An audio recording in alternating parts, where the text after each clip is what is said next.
we're now recording. I just got that message. It's great that we're now in the 2023 school year. It seems like we're starting to head a little bit back to normal, and I just appreciate all of you sticking through it and sticking with us. I just recently was in a meeting just earlier this morning, and they were talking about the results of the teacher surveys that they had done last spring. And one good news is that they had higher rates of satisfaction among charter school teachers, which I thought was really a good thing and really great. And we do see that. I think having a small community feel of a school, it matters, and the work that you do matters. So lead into the work that the State Charter School Board does. We've been making some changes. And so a lot of the people you know, or they've been on our staff, but we've been doing some reorganizations. There's some staff that are no longer on our staff. And so I just kind of wanted to go over very quickly. My name is Jennifer Lambert. I am the executive director. So for any of you who I do not know, it is great to somewhat meet you, and I look forward to being able to get to meet you. I want to get out to schools more. Some of this reorganization is so that I can step away from the actual organizational type business, and so that I can be out to schools more often. So if you would like me to come, please invite me, and I'll put you at the top of the list.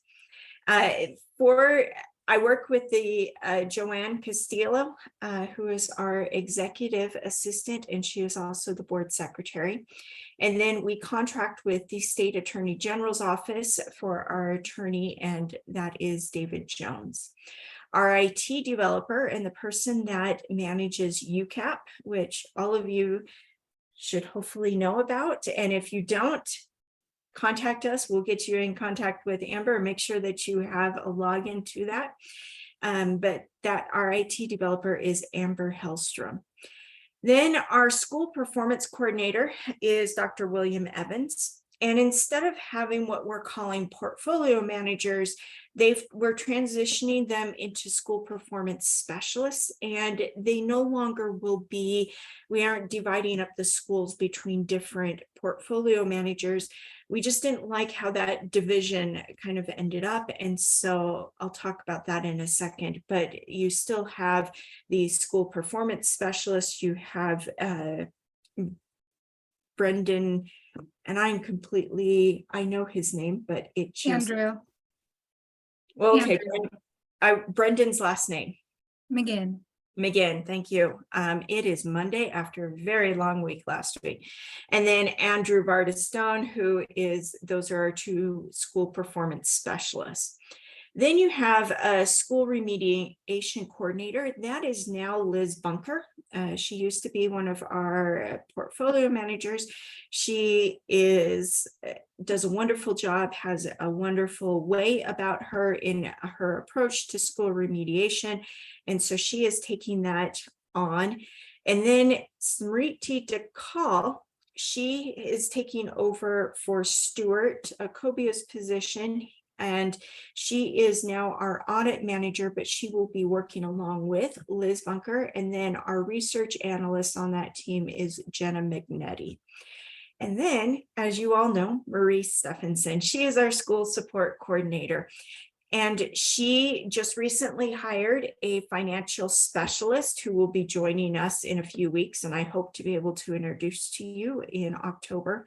But they're going to be your main points of contacts if you have questions.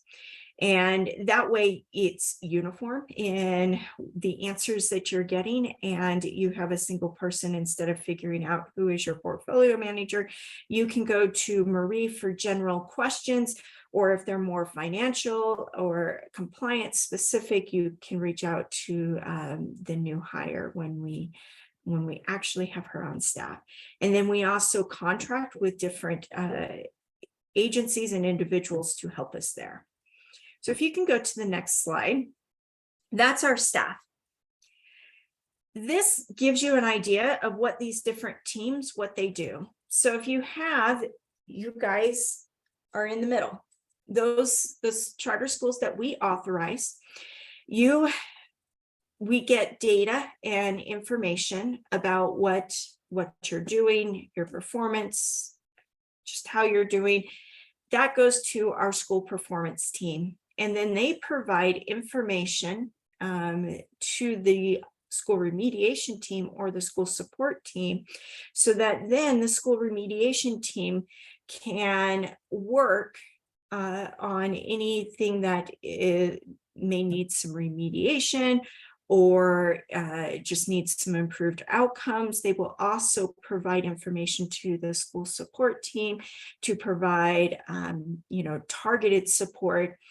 The information from the school performance team to the school support team is on just general needs and training needs. So that will help inform maybe what is needed in these meetings. And then our hope is that leads to improved outcomes in what you guys are doing, which then leads to improved data, and it just becomes this success circle that goes forward.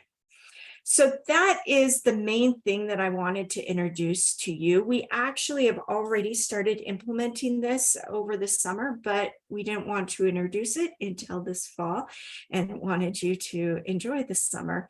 But that is what we're now doing. Now, Katina said if I would be willing to put names to those roles so we can learn the names of your teams. That's a good idea. Marie, can you help me get the org chart with names up on the website, and we'll do that. Yep, we can work on that this afternoon. Wonderful. Any other questions? All right, well, I have a quick question. Sorry, this is Anthony at Wallace Stegner. I just heard you talking a little bit of the portfolio managers. What do they do? I remember hearing about one a few years ago, but I haven't heard from any for a long time, at least 2 years. So the good news is you don't have to worry about that because we no longer have them. The idea of the portfolio manager is that was your primary contact, so you didn't have to think, oh, if I have a question or need something, I can just go to that person. It worked with different success, varying success. So we took some of the feedback we got in just looking at how that worked, and we made some adjustments. So we no longer have portfolio managers. If you have a question, and many of you are already doing this, you can go to Marie, you can go to the person that on our staff, or by all means, if you want, someone at USBE who is over that program, go to them. But that way we will just help you of whoever to contact. Does that answer your question? If you want to know, if you want to know more in particular what portfolio managers were, and no, I'm good on that. Yeah, we can talk offline, but I don't think that's really needed. Yeah, thank you very much. Sure. Okay, well, with that, I just want to say welcome to the new year. Thank you, and let's make this a great year. Wonderful. Thank you, Jennifer. We do have two of our contractors, just like it showed on that org chart, who are here to share about some upcoming trainings and make sure you have all the information you need and that you are invited to those. We have Shannon Greer from UAPCS and Carrie Miller here from Ed Direction. So Shannon, we'll let you share first. You should have screen sharing, and then we'll hear from Carrie as well. Thank you. Let me see if I can get this to pull up the way I would like. Okay, thank you. And I do recognize a few faces that were on our meeting earlier today, so I apologize that this might be a bit of a repeat for you. However, if you have questions that might have come up since that first introduction, please do not hesitate to reach out and we can answer those for you. So the UAPCS organization has several opportunities for training as well as mentoring that we provide. And of course, the funding is provided by a grant from the State Charter School Board. Let me just introduce the topic or the concept of mentors first. So the organization has identified mentors throughout the state, board mentors, admin mentors, business manager mentors, and then we've got a few additional mentors that focus on things such as grant writing and things like that. And those mentors are meant to be a support to your school boards, your governing bodies, your business administrators, counselors, and those at the school. And they do that in several different ways. Let me just introduce a couple of them. Each of our mentors are expected to make contact with the schools. That contact looks like sharing information, sharing campaigns from the State Charter School Board, reminding them of things that are coming up as more of a support in that way. In addition to that initial contact and that regular contact, our mentors provide individual mentoring for your key individuals at your school in areas of finance, in areas of marketing, developing school culture, facilities, whatever those questions might look like, they're there to help. And those mentors are available to help in several different ways. I believe that one of the things, the positive things to come out of COVID was the ability for most of us to be able to use Zoom. So we're going to use a lot of Zoom meetings as we mentor and as we provide training. But a mentor can be somebody who, you can reach a mentor by phone call, by email, by text, in person. And if you've got board retreats coming up and you'd like mentors to help you with those, or somebody from our staff to come in and help with those, we can do that. Our mentors are also going to be organizing regional, administrative, and board collaborative meetings where you'll have the opportunity as a charter school leader to collaborate and network with other schools, either with similar models or in your similar region. So our mentors are there to help you through the process, support you in any way possible. Now, if you are looking for a mentor, or if that's something that you would like assistance with that you have not been receiving, please reach out to me and I will make sure that we make those connections for you. In addition to that, I am looking for a few additional mentors to help to bolster our pool. So if you know of a board member that you've worked with that might be a good candidate, please send their contact information to me. I'd be happy to reach out for them. And on that same note, if you as an administrator would be interested in serving in that role, if you'll also reach out to me and we'll have that conversation. So my email is right there. Again, if you're looking for a mentor or would like that help, you can reach out to me there. If you'd like to recommend somebody to serve in that capacity, please also reach out. So that's the mentoring part. Now let's shift a little bit and talk about the training portion of what we do at UAPCS. So we offer an administrative training seminar. These trainings are provided during the lunch hour between 12 and 1, and they are all through Zoom this year. So if you need to join us and you're eating lunch, we completely understand. We welcome that, and we understand your time is valuable. So we'll be very cognizant of keeping this training session to just 1 hour. And those seminars will discuss things like special education, school culture, marketing, finance, hiring and firing, different things that have come up or will come up throughout the school year. We have a training schedule and a flyer that we are sending out later this afternoon that will give you a list of those upcoming things. However, the next administrative training will be on September 21st at 12. So in addition to our administrative training, we also have a pre-operational training. And before you tune out to the spill on pre-operational training, I do want to just share with you that these trainings are open to anybody at any stage. So even if you are an established school, but you're considering an expansion, or you're considering a satellite, or you're considering anything that might change the dynamics that you currently have, then you're welcome to join us for these pre-operational, these trainings. These trainings will be at 7 o'clock on Tuesday evenings, once a month. And we, again, do have a schedule that we can send out for that. A lot of the discussion for those trainings will be, of course, how to open the school, how to get the school started in that first in the months leading up to it and in that first year. But there is very valuable information that will be shared that would be a benefit to all schools. So the next training opportunity that we have will be our Aspiring Charter School Executive Seminars. And this is something that I'm quite excited about, and we're still working on the details and working to establish that program. But the idea behind this is that it will give anyone who's participating in this seminar, it will help those individuals who are interested in maybe taking on a leadership role, becoming a charter school executive. Ideally, those will all be hands-on things that they can take and implement in their schools as soon as they're done.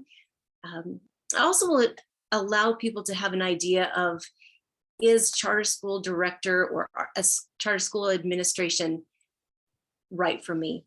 It's also will also be very valuable to those who are new to a charter school director position. As we looked through the list of our new directors, we found that several of them were coming from the district, which gives you great experience. But we all know that charter school world is a little different beast in some ways, and there are a lot of things that are unique to charter school directors. And so this course, once it's established and once we begin the classes, will help those in that who find themselves in that situation as well. Again, that is still in the finalizing or in the process. So as soon as we have more information, we'll share that and invite you to share that with people in your building who might be considering moving into leadership positions.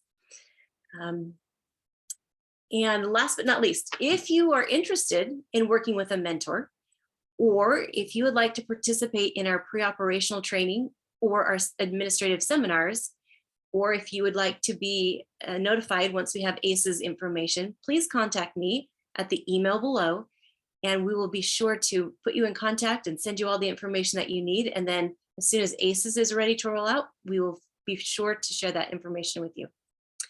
I know that was pretty quick, but are there any questions?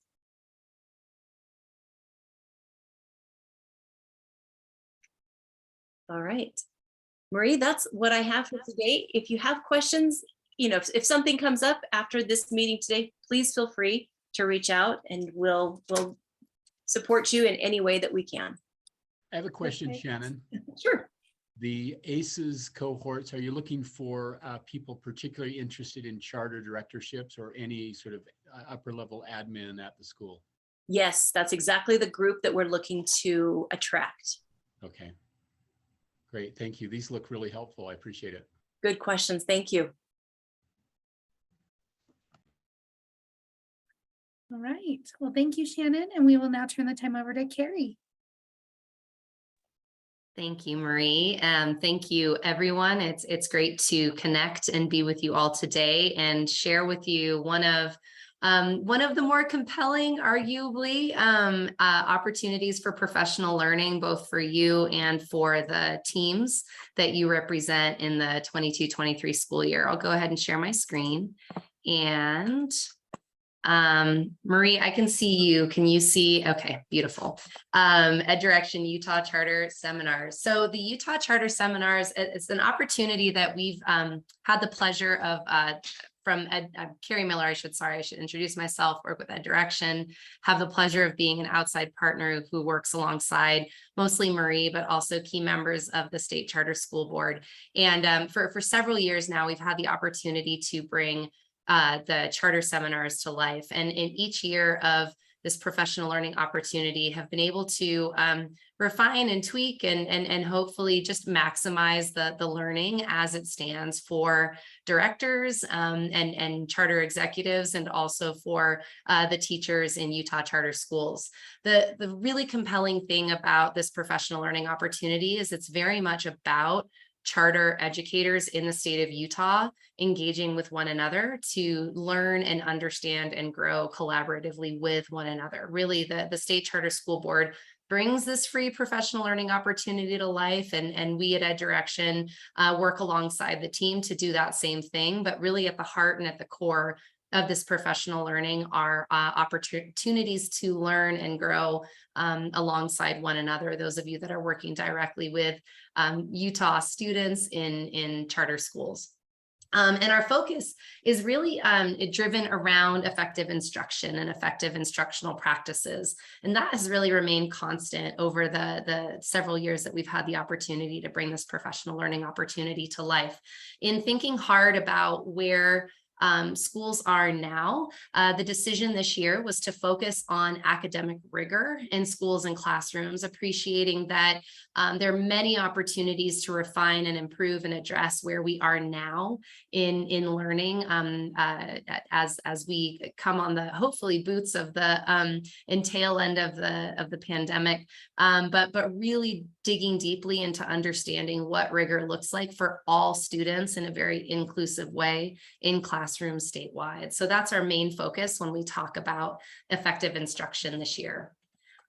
There are a couple of key components that we'll be looking at in our professional learning sessions that are coming up.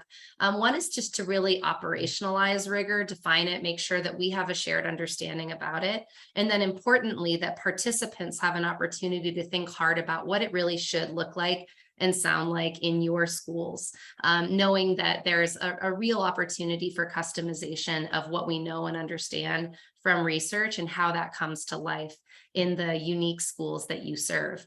We'll look through specific strategies that teachers can apply in the classroom to maximize learning at an academically rigorous way for all the students within them. The focus within that is effective questioning strategies. We'll also then look at formative assessment and sometimes called short-term assessment as a mechanism to really quickly discern and understand how students are engaging in their learning. So it's one part to be able to make an effective instructional plan. It's another thing to really pressure test and see by the minute in a classroom, if not by the day or by the week, but in the very short term, how that thing that I planned as a teacher is actually working for my students. And then importantly, what tweaks do I need to make to really ensure that all of the students in my classes really know and understand the key concepts that we need them to learn. And finally, within all of this professional learning, there'll be real opportunities for collaboration for all of you, as I've already mentioned. I mentioned this at the beginning as well, but we really want to emphasize, I think this is a quote of Marie Stephenson, that we arguably have the most resilient students that we have had in a century because of the lived experiences that we have had in the recent past. And so this resiliency, this flexibility, and perhaps creativity as students have been very nimble in their learning in the recent past, we really hope to maximize that current state. And we appreciate that we all have a critical opportunity to really reestablish what student excellence looks like and sounds like in a dedicated traditional school setting for your school. I appreciate some of you might still be online exclusively because of the format of your school, but we really do have an opportunity to reset and really engage in a way that maximizes student learning. So how do we do this? We have a couple of professional learning structures that historically, for those of you who have participated in the past, we used to do this all in one day at one showcase school. What we're doing this year is trying to be really flexible, appreciating that time continues to be the resource that charter educators have the least amount of. So what we've put together is a series of 4 professional learning components that you and your teams can experience over the course of the year. Within each of these components, we're offering several choices for teachers and leaders to participate in this professional learning. So these distinct sessions, they are all intended to be synchronous. They're intended to be done together alongside each other just to maximize opportunities for you to talk and connect with each other. That being said, we know that, again, like I said, time is pretty limited. And so we will be recording all of the resources, all of the distinct professional learning opportunities over the course of the year, so that if somebody does miss one component, if life happens, as it does, you'll be able to continue to have access to these opportunities. And so as you can see on the slide, we are going to hold everything virtually this school year. This was a decision that we made, again, to promote that intentionality of flexibility within the professional learning opportunity. And so, like I mentioned as well, we'll have some choice within those. So What are each of the components? The first, as you saw on the slide before this one, is a traditional professional learning opportunity. These are going to be offered next week. We're so excited. You'll see that most of the times that we've set already happen before or after school hours, actually all after school hours. We don't want you to wake up earlier than you need to. We know that the educator day begins quite early as it stands. But beginning next week, either on Tuesday or Wednesday, we will be facilitating traditional professional learning. This is designed to be very collaborative and inclusive of participants, and will be really, as I mentioned earlier, defining academic rigor, what it looks like and sounds like, and start to think about how to bring that to life in your schools. For those of you who would like to participate and who would like to have teachers participate, we'd love for you to bring standards or a lesson, something that you're already working on, but know that you don't have to. We'll provide some samples as well. But we're thinking that the most authentic way that teachers can really engage in this learning is if they bring with them something that they're working on soon, and they can take that and tweak that and apply the learning from next week into that practice. So this is part one. Again, it's not both days, it's an either or. So educators can pick one of the two professional learning options. And as a worst case scenario, we'll record this and share it back out with teams as well. Step two, then we'll wait a week, and then we are holding, we're calling them consultancies, problems of practice. So the idea here is that professional learning will happen. Participants will have about a week and a half to put that learning into practice. And then we get to come back together and troubleshoot what's working, what can we celebrate, what could be working better, and how can we improve. This is really intended to be a thought partnership as one component of the professional learning series. It will also be virtual. And as you can see, it will be offered 3 days the week of October 3rd. So participants can pick either Tuesday, Wednesday, or Thursday of that week. The final 2 sessions, we are waiting with bated breaths for the summative data that we'll have available from all schools. And at that point, we'll be identifying certain schools and finalizing showcase educators that we get to really present and introduce to participants early in 2023. So between the identification of participants and then these sessions, we'll finalize those dates and share them with you. What we'll be doing is going into the classrooms of the teachers who are nominated by directors and then selected, who decide that they are open to sharing their practice. We'll be recording their instruction, compiling their great practice, and then we'll be sharing that back with you. And as you can see on the slide, we'll confirm those sessions. These typically happen during the school day, but we do work to be really flexible about the timing of them as well. And we will record them for those who cannot get a sub to participate. But this is powerful because you get to see instruction and practice as you learn about it this fall. And then you get to have a live conversation with the teachers who are participating, just to understand and engage in a question and answer series about what they do. Last but not least, action planning. So a few weeks after those observations, once we present them, you will have the choice between, again, it'll be 3 action planning sessions, which is really intended to be much like office hours are. So you can come to us, you'll get to work directly with a coach or a small team, once again, to really refine your practice and bring it to life.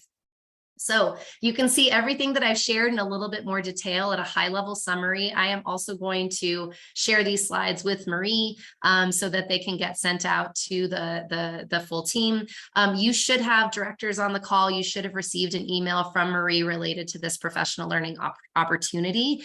And you're welcome to RSVP. We'd love to know that we can plan on you. But if something happens last minute, you didn't think you could come and then you show up, please do. We are very inclusive as a group to participate in this. And certainly if you have additional questions, just to wrap up, you can see Marie's contact information on the screen as well as mine. I will also post into the chat the RSVP link directly. And unless there are additional questions, I just want to say thank you so much for this opportunity. Super eager to engage in this learning alongside you. Great, thank you so much. We are looking forward to all of these great trainings, and as always, we try to be really responsive to what you're talking about in the field, the things you want. This one with Ed Directions, I loved. I was at an Ames board meeting, and they were talking about reestablishing rigor, and just thought that was such a great topic for all of our schools. So we hope that you will find that useful. We do have next up the period project, the policy project, and they're here. And so we will turn the time over to their team. I believe Mary Catherine Perry is leading out on that. And so we will turn the time to them. Hi, thank you so much for having us. We are so excited to be here today, and you're going to be disappointed. Mary Catherine Perry is going second, so I will pass this along to her in just a minute. Sorry, we are so happy you're here too. Thank you. I'm not nearly as amazing as Mary Catherine, so we're good. I would love, I'm going to just share my screen. Give me 1 second. And please excuse the 9 billion things on my desktop. I don't know if anybody else's looks like this, but it's always a little, got lots going on. Okay. Okay. Well, we are so excited to be here. Thank you so much for having us. And we have a big place in our hearts for charter schools and the charter school programs, because we've had a lot of support from students at charter schools and from administration at some of the charter schools in our work this last year, which we will dive into in a minute. Our organization is called the Policy Project, and our current project that we are working on is called the Utah Period Project. And that is basically an effort to really change the way that bathrooms work in the state of Utah, and to work on what we call period poverty in the state, which is just, there is a general lack of access to period products for a large portion of our population. So we're going to get into that. And so our biggest thing that we've been working on, they may know us for, is just getting the legislative effort to put period products into public and charter schools throughout the state of Utah. Okay, so I just want to address really quickly why menstruation. There are a lot of things that we can work on. Our organization is built for and meant to really address barriers to opportunity in our state. And so we settled on menstruation, and that is often a question like, why menstruation? Aren't there other things that you could really take on? Well, menstruation turns out to be this like large overlooked need, right? It's something that half of the population experiences, like literally 50%. It lasts 4 to 6 days a month, every single month for 40 years in a lifetime. So it's this massive part of a woman's life or a girl's life, but we don't talk a lot about it. And so we're going to just run through a couple of the things. And I know we're a little bit behind on time, so we'll try to keep this short. Women who lack access to menstrual health products, they don't perform as well in school. There are studies about this. They often miss work and sometimes lose their jobs because of it. And they experience embarrassment and shame among peers. So we know that 8 in 10 girls have missed school or know someone who has, because of a lack of access to period products. When you think of like the breadth of that, 80% of girls, these are US statistics, have missed school because of this. And when we think about chronic absenteeism, that's usually noted as 2 days a month. So if we have students who are menstruating and 8 in 10 have missed class, that can easily, if they don't have access to period products, that can easily create like a very long-term issue and lead to lowered graduation rates. We also know that 1 in 4 girls can't afford period products at all. So every single month when their period starts, they're panicking. They're worried about, how are they going to do this? How are they going to take care of this month? Also, 86% of women, and I think most women you talk to, have been caught off guard and have had to kind of jimmy rig a period product at some time in their life. And that's kind of been an interesting thing, because we learned that there was a little bit of misinformation out there around periods. There was a general you know, if you are a person who has a period, you know this, but if you do not, you may not know that periods are involuntary. They're much more like a bloody nose where it's spontaneous. And the second it starts, you got to take care of it right then they are like number 1 or number 2 that you can hold, you know, till the end of a presentation or till the end of class, you know, you can hold going number 1 and number 2, but menstruation, the second it starts, you have to deal with it. The next thing that we wanted to just talk about is when are students impacted by menstruation? And again, this is something that is not widely known, but now that we're talking more openly about that, 10 to 15% of girls begin puberty by age 7. Menstruation happens typically within a year of starting puberty. So around 8 years old, you've got about 15% of girls who have started menstruating. That is so young. You know, that's second grade. I have an 8-year-old daughter who's in second grade. And those are, for girls who have experienced trauma, those numbers tend to be a lot higher, like up in the 30th percentile. So it starts quite early. 90%, almost everyone has started by age 13. So this is a need. It keeps getting younger. You know, they haven't pinpointed exactly why, but because of environmental issues, trauma issues, other issues, periods start younger and younger in a girl's life. So it is very, very young. And periods are personal. Let's see, I don't know if I can read this quote let's see if I can do this. Okay.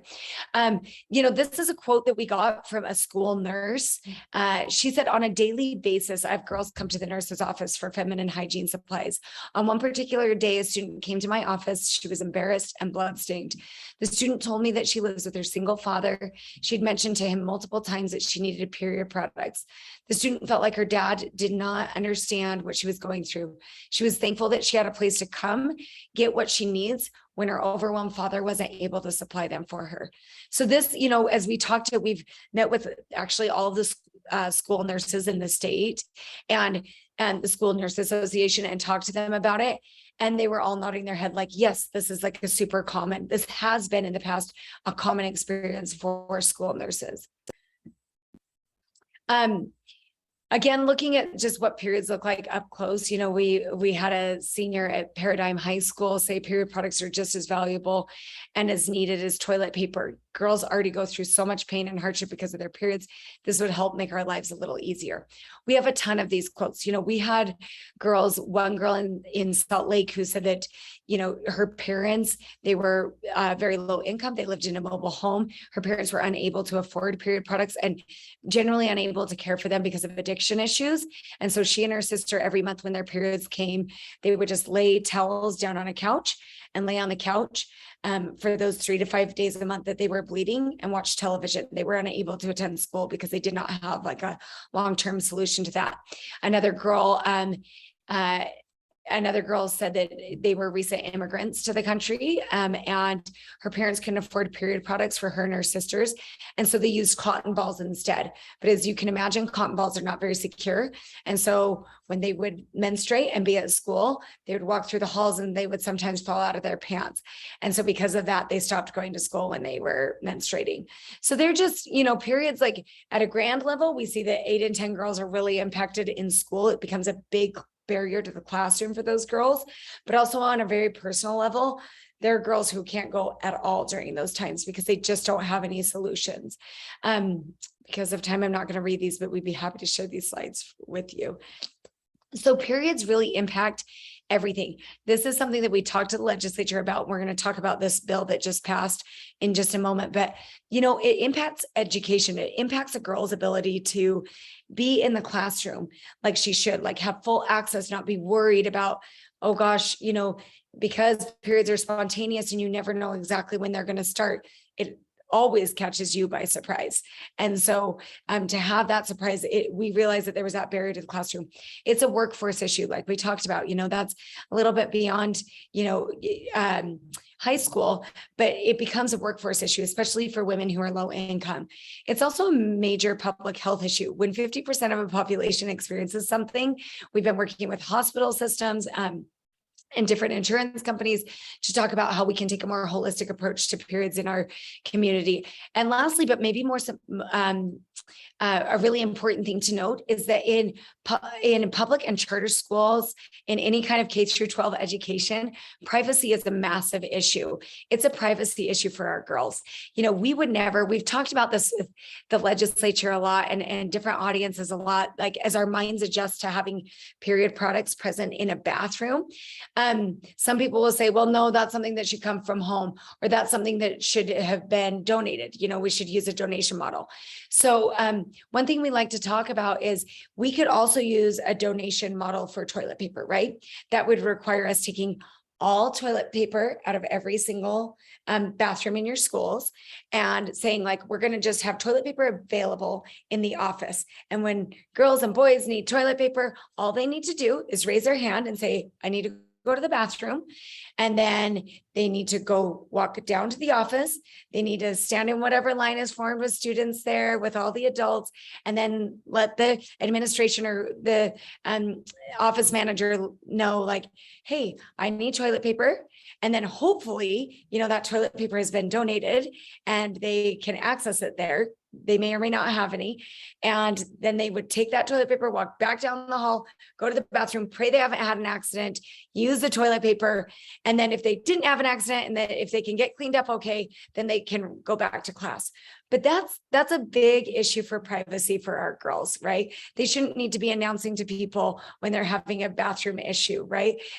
Sometimes they'll need help, especially the young ones, K through 6. You know, if you've got a second grader who started her period for the first time, she probably is going to need some extra help and support if she's at school. But outside of that, you know, we should let girls have their privacy in dealing with that.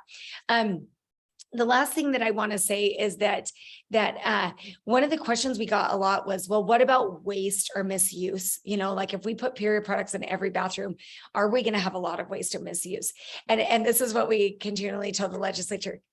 Yes. For the first year, you are going to have waste and you're going to have misuse. There are actually studies that show that when paper towels are first introduced in bathrooms, there's this feeling of scarcity, like, oh, I got to get this, you know, like I got to get my hands on that because I don't know if they're going to have it next time I go to the bathroom.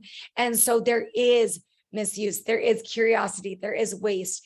And about, you know, we should see it about a year mark that should die off. So the way, and Mary Catherine Perry, who will be speaking next, the way that we ran the bill was a way in a way that would hopefully provide for that misuse for the first year as girls and kind of adapt to that big change. So I'm going to pass this over to Mary Catherine Perry. She's our Director of Policy and Government Affairs, and she'll be talking more about the bill.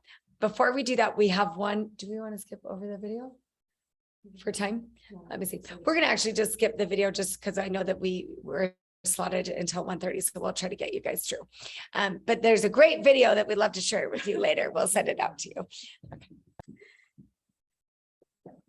Okay, perfect. Hello, everyone. I'm Mary Catherine Perry. As Emily said, I want to thank you all for your time. And Marie, thank you for helping us to work this in. It's very generous of you to give us this time. I know you're all very busy and doing very important work, and we're so grateful for all the work you do with students in Utah, because it is an amazing work that you're doing, and sometimes thankless, but I want to say thank you from all of us here. We're just so grateful for what you do, and we hope that what we're doing to help support you in your work.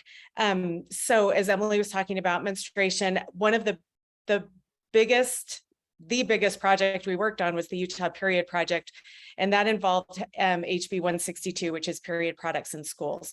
So that was introduced during this most recent legislative session. And we helped draft, we helped advocate for, we worked with the legislature, we worked with all kinds of groups and organizations that we could get on board to get input and feedback to make this the best policy that it could possibly be. And so in the end, this bill passed, and it didn't just pass, it passed unanimously without a single no vote from our legislature. And when it passed, it requires that every elementary school, middle school, and high school, public and charter, offer free period products to its students in the girls' restrooms and then in the unisex or all gender bathrooms too. And as you probably know, you were surveyed multiple times. Sarah Young at the State Board of Education has been a great partner in reaching out to everyone to find out how many restrooms you needed or had that you needed dispensers in. And then this was a public-private partnership.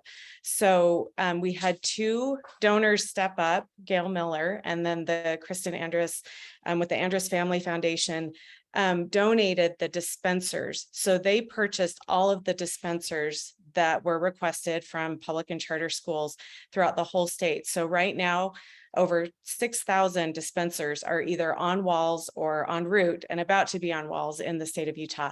And then we asked the legislature for an appropriation to help pay for the products that are going inside of those buildings, inside of those dispensers.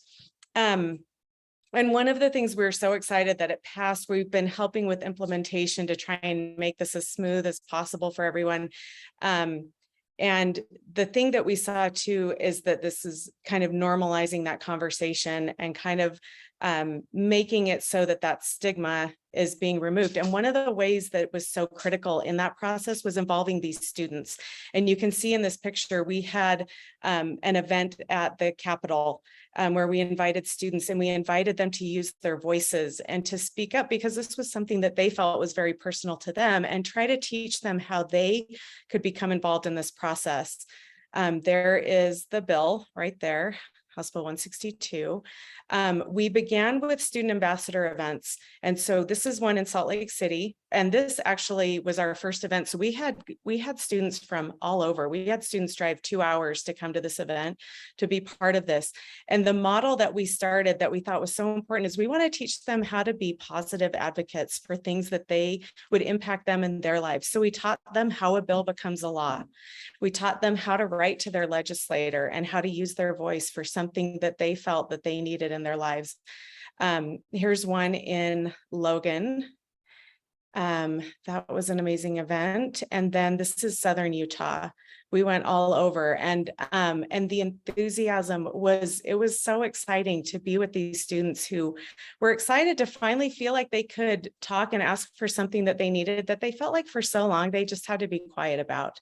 You know, like we were saying, periods are personal, but we also say, and don't ever talk about it again. Don't talk about it publicly, even though you're all struggling through this in elementary, middle, and high school. But they kind of felt like, oh my gosh, there's something I've been needing at school and I can finally talk about it. And so we helped give them voice to that. And then they all wrote to their legislators. And then when we were in the Senate, waiting for the session to start that afternoon, we were looking down at the senators' desks and we could see, because we personally took those postcards that they had written up to the Capitol and delivered them. And you can see right there the stacks of postcards. And those legislators referenced those when they got up to testify in support of the bill. They said, I've heard from my students. They were students from charter schools, from traditional public schools, they're from private schools all over, just asking their legislators to help support them by voting for this bill. Let's see. Okay, that was another video. I'm going to pass over that. Okay, so the next part, it was the public-private partnership, and I'm going to turn that over to Kristen Andrus to cover that part. Hi, guys. Thanks so much for taking time. You've probably not talked about periods for so long in your entire life, and most of you, half of you, never. So thank you for being here and leaning in on this. What was really neat about what we did during this time is we like to think that we created a true groundswell across the state. And so many of your students and their parents and their families showed up in such a big way. And not only, you know, through schools, but also through businesses. And so I don't know if any of you guys saw our hot pink billboards up and down the I-15 with Reagan billboards, and so many families just really leaned in and wanted this for their girls. So we're so grateful for the partnerships. And I know so many of your students really leaned in and became a big part of this for us. And so we're so grateful for that. Sid Dixon early on loved this and came in a big way, supporting us, supporting the girls. And it felt like everyone we talked to said, wait, how has this not been done before? And so we just heard that over and over up in the legislature and USBE, and we just felt such overwhelming support, which was awesome. Gail Miller, as Mary Catherine mentioned, once again, for the first time, we brought up period poverty and the fact that all of our kids that are in the free lunch line are also at home, and their moms every month are deciding between buying period products or food. I was with the food bank the other day, and they shared a really cool visual, which helped me. And I think it will stick with me for the rest of my life. And they said, so many of our students, their parents, when they get home, they're choosing between, and the CEO stood up and put 6 boxes of macaroni and cheese and 3 cans of Chef Boyardee. She said, I either choose between this, which is a lot of food for this family, or 1 box of tampons. And I thought, as a mother of 6, I know exactly what I would choose every single month. And that is the plight of so many of our students. So I was really, really excited that I was able to be not only one of the donors, but one of the ones making this really, really massive decision about how we were going to be getting this into schools. And I want you to know that it was not taken lightly. My husband is the CEO of Traeger Grills. I don't know if you've ever heard about of the company, but he cares a lot about supply chain, and he cares a lot about product and about just all of the things that really matter. When he said this has to stay up on the walls. And so between he and I and our team, we did hours and hours and hours of due diligence. And we checked every box, and we made sure that this was the right product for your students and for our students, right? And so there were a lot of different options, but when we looked, there's kind of one option of the Hospeco, which is kind of that general silver box on the wall that a lot of us have seen. And then this AntFlow product. And it really came down to, it's a better product, and it provides dignity for our girls. It's organic, so it's actually safe and effective for girls to use.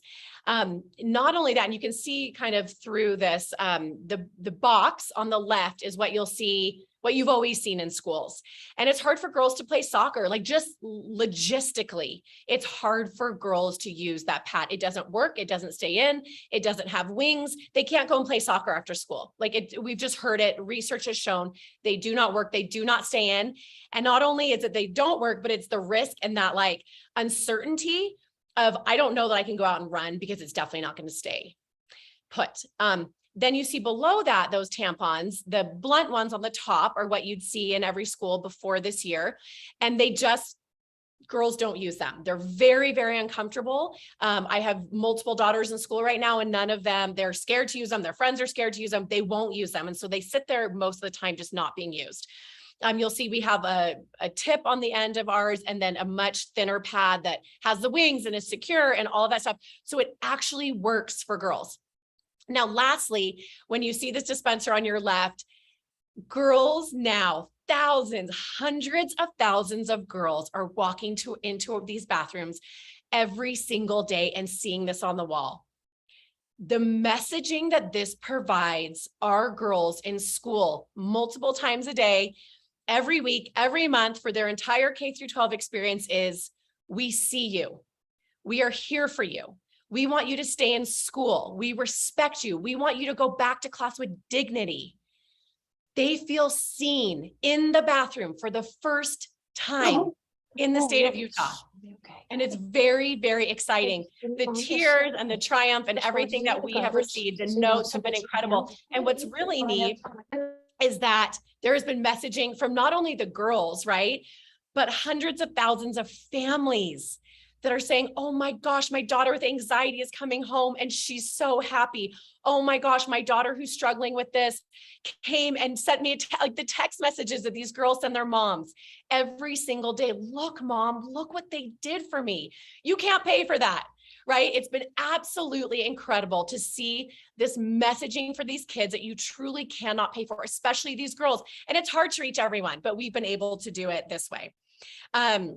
We're going to leave a couple of minutes for questions because I know that there's going to be some questions, but I want to say thank you to the charter school system.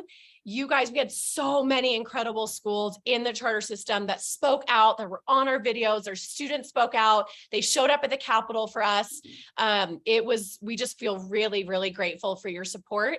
And we would love to answer any questions that you have. And we're also on the chat going to put an email address for the contact at AmpFlow that can truly answer any questions for you as well. And she's kind of our go-to person with any issues. So let's see. I don't know how you guys want to handle these, but please. Kristen, I've been monitoring the chat. There's been a lot of just really positive comments, so that's been great. Someone did ask for the contract number, so I did post that. As well as the ordering instructions for the tampons and the pads. And so then we can open it up now for any other questions, but we have gotten those answered already. Great. It does look like one just came through.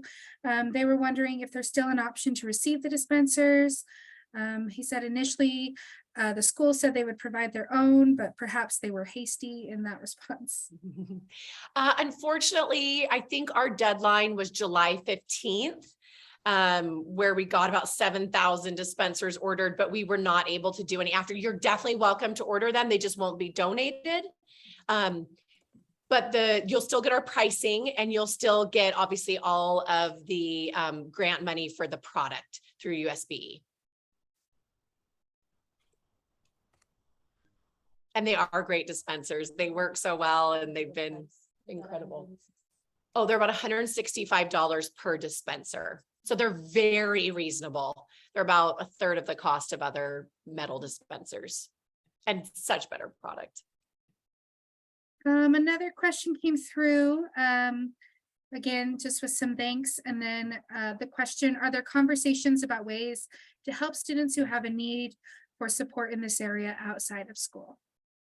Absolutely. We have found incredible help at the school pantries.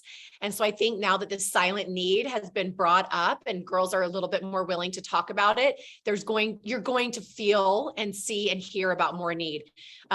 One thing that we've loved to see is clubs that end up putting together period kits. If any of your students want to come to our ambassador event tomorrow, we'll be packing 3,000 weekend kits for all of your students. So we can actually put the link to our event tomorrow, and we would love to have any of you guys there. We'll have lots of parents there as well to see what this is all about.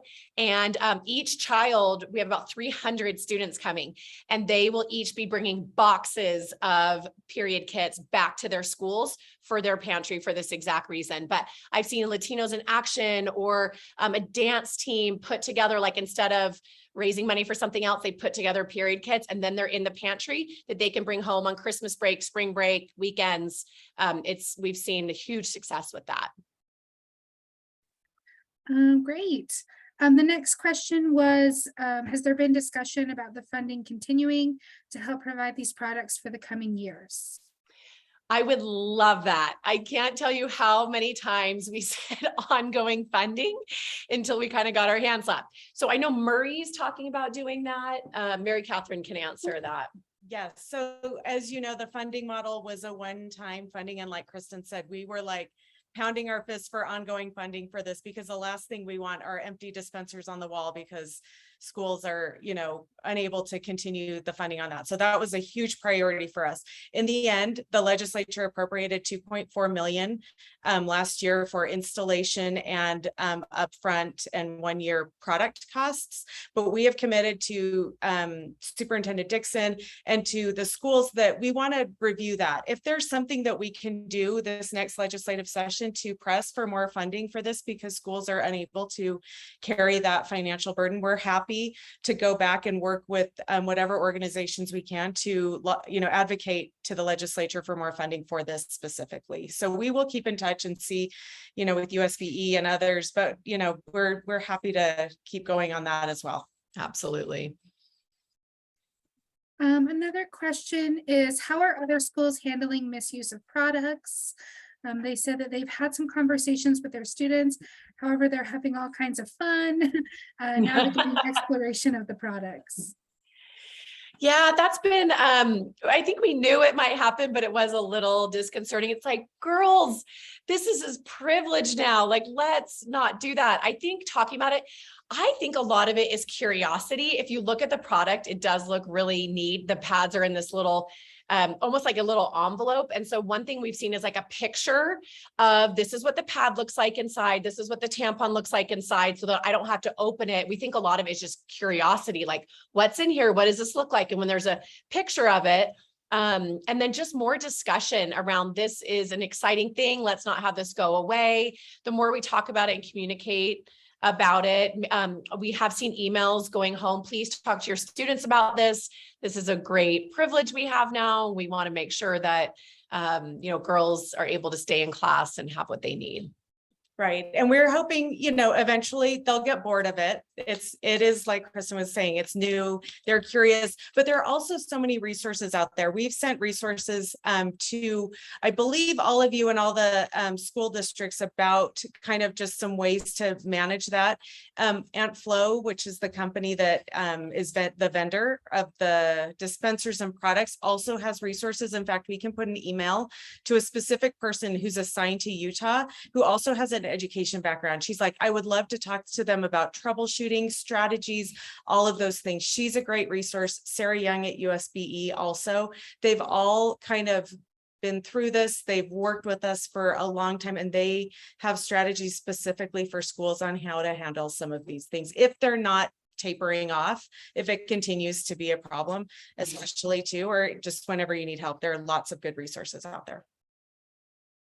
Excellent. A comment just reminding that, teaching the girls to take products for the weekend is another important part of training them to be prepared. Some encouraging words. Those who've had them in the bathroom for years said that the silliness wears off, so don't give up. There's a question here: to prevent waste, could you clarify? The bill seems to state the requirement for the kindergarten only female bathroom to also require a dispenser and supplies. And the question was, is this misreading of it, or is that what is required?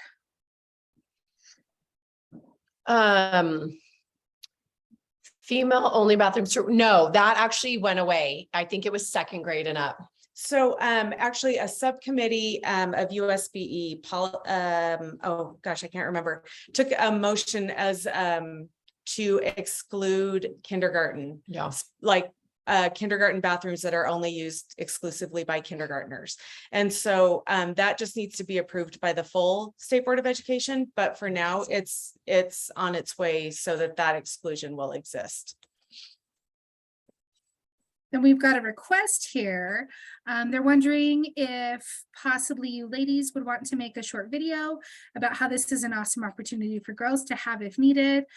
Schools could decide to show it to all the girls or to particular students that may need a different viewpoint on their curiosity. I love that. That's such a good idea. I'm so bummed. We had 3 1-minute videos that are just incredible. And they actually have all charter school students in the videos. But we can put those, we can probably send those to you guys. And then maybe we can look at compiling it into one and sharing it. That's a great idea. Thank you. Awesome. Well, we'll look forward to that and send those out. I don't see any other questions. We'll do one more call for any questions that anyone has. Of course, if after the fact a question comes up, you can reach out directly to the Period Project team, or I can get you in touch with them as well. One other, I guess, suggestion says it would be helpful for us to have a brief verbiage to send to parents, letting them know. And she'd love to see the data added to that. Yeah, you guys do have that. There should be access. We created some resource folders that have, messaging for parents, how to talk to students, suggestions if a second grader says, what are these about? And you need to have a brief, informative conversation about those. We have resources that should have been sent out, but we can do that again. Marie, if it's best to send it through you and you can distribute it, we'll do that again, just so it's top of your box. Perfect. We'll make sure it's out there. And then I'm going to add the woman at Aunt Flo, which is the dispenser company that most of you have. I just barely spoke to her and she said, that's her, Jenny at goauntflo.com. She said, please let them know I want to help if there are any questions, anything that they need. I handle the Utah accounts. I'm happy to talk to them. Okay, and that email is in our chat as well. So thank you so much for being here. We Thank appreciate the you. great information. I hope you see all the positive comments in chat too, and just how important this messaging and this project is. So thank you. We can't do it without all Yes, of you. exactly. Thank you, thank you, thank you. We hope it supports your work, but we appreciate you supporting ours too. So thank you. We love your students and we're so grateful for you. Awesome. Thank you again. Thank you. All right, well, moving right along, we next have Dr. William Evans, who is our performance coordinator, and he's here to talk about projections. So we will turn the time over to him. Hi, thanks, Marie. Real fast, before I jump into the nitty gritty, I want to share some fun news, and I'm gonna have to figure out how to do this because I am on one screen today.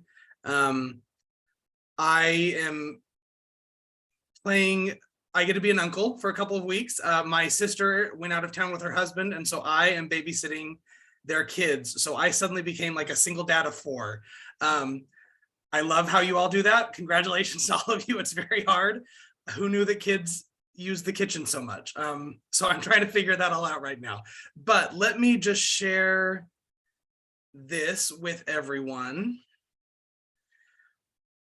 We have been talking about this as a team for a couple of weeks, and I'm hopeful you can see the screen. We would love to do a student art competition. Well, We have. are not seeing Oh, what you Are we have. not? It says you are screen sharing, but then it says double click to enter full screen mode. There we go. Yep. There we now- go. Okay. I'm sorry about that. So we are hosting a student art competition.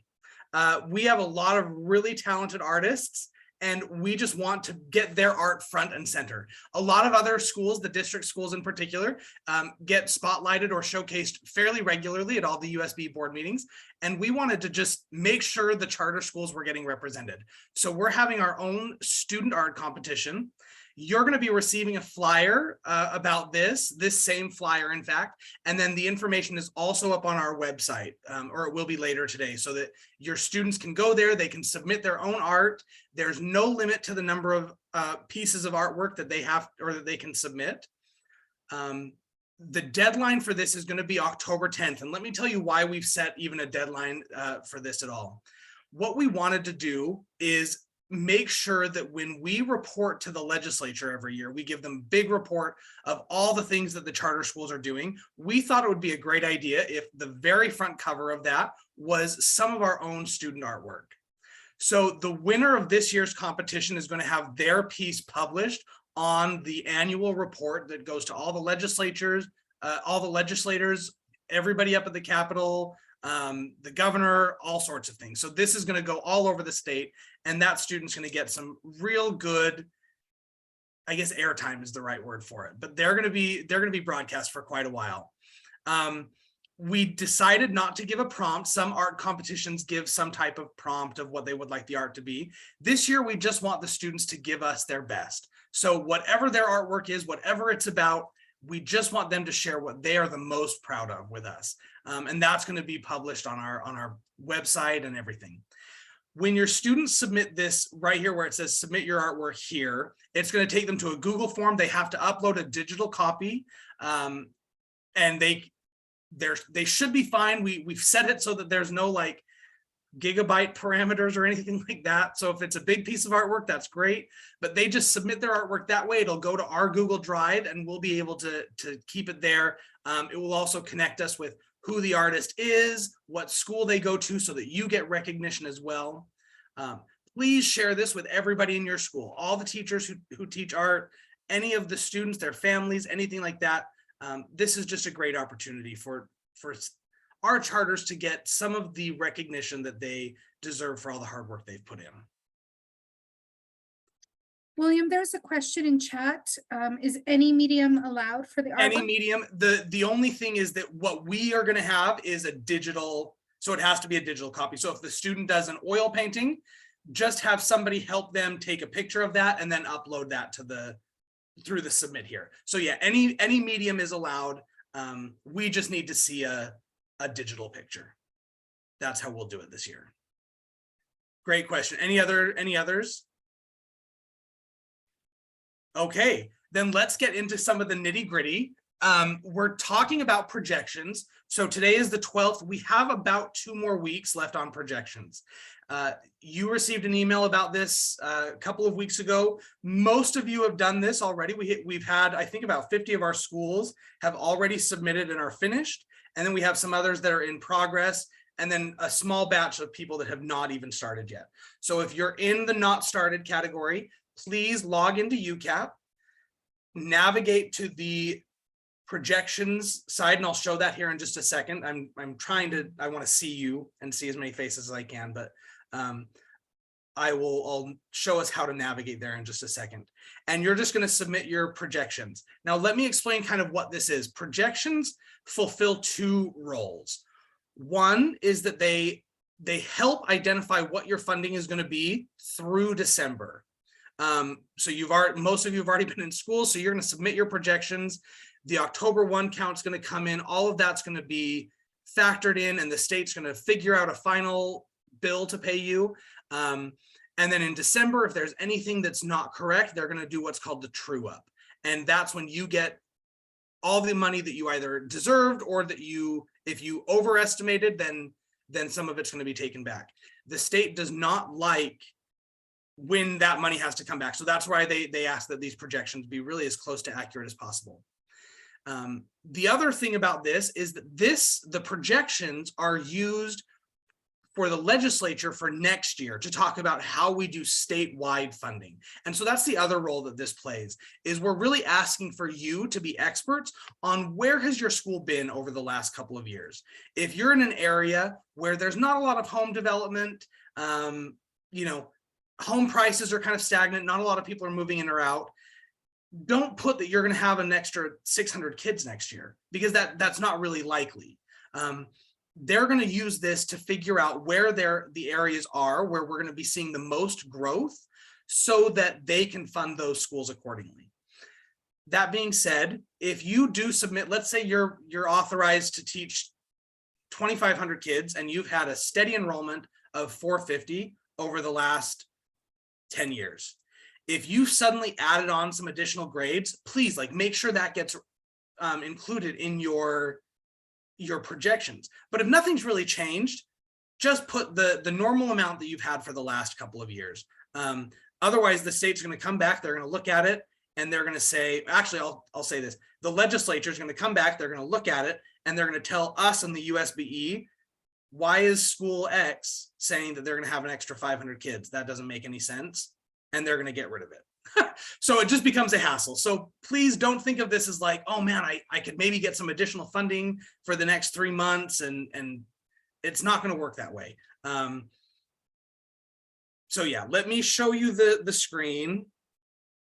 William, there's a question. Yes. Oh, The projections that you want them to do right now, are those for the next school year? correct. Yep, we're entering them now, and then it's about what your enrollment is. You think your enrollment's going to be for 2024, SY24. So we're in SY23 right now, just in case anybody's wondering, even though it's still 2022. Okay, so I want to share my screen, and I'm just going to show you how we navigate to projections. Thumbs up if it's working. Okay, perfect. So on your menu, when you log in, yours will look a little bit different. Mine shows a few other things that aren't available for you, but you're going to log in, and on your menu here, you'll see one that says projections. When you click on that, it'll drop down and you can click on submit projections. It will take you to your own screen where you select your LEA. I'm going to use American Academy of Innovation right now. That's the LEA level, and then you click your school. If you have multiple campuses, you're going to have to do this for each of the campuses. And then it's going to load up the information that's auto-populated from last year. If you're fine with that, just scroll to the very bottom and click Save and Submit. It's loading right now. I'm sorry, that's going to take a while. If there are changes that you need to fill in, you have the option to make the adjustments, but you do have to write in there a justification for why you're doing that. So again, if you're set with where your numbers are at, once it gets to this part, just scroll to the bottom and click Save and Submit. So AAI, they filled in all their information and they came down, they hit Submit and Finalize School Projections. And that's all you have to do. It's really pretty easy. If there are changes or there's things you want to do, please go through and fill in those numbers how you need to. If you have any questions over the next couple of weeks, please email me. I'll put my email here in chat and I will help you to the best of my ability.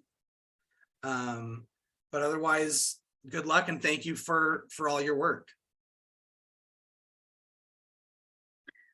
All right, I don't see any other questions. So we'll make sure we get those projections in. And thank you for those reminders. Thanks, everybody. All right, well, next, we're going to be talking about full day kindergarten. We're going to talk a little bit about meeting the full day kindergarten team and get some updates. And we have Anna Thomas here from Voices for Utah's Children. So we will turn the time over to her. Thanks, Marie. And due to complicated schedules, which I know you all understand, I am your team today. Although Marie has actually been a really important part of our team for at least the last couple of years that we've been working on full day kindergarten expansion. So I have a few things that I've prepared to say in terms of an update on who's working on expanding funding for full day kindergarten and what the plan is for the upcoming year. We sort of think of it as the legislative season, but it sort of mimics the school year too. So it's legislative year 2023.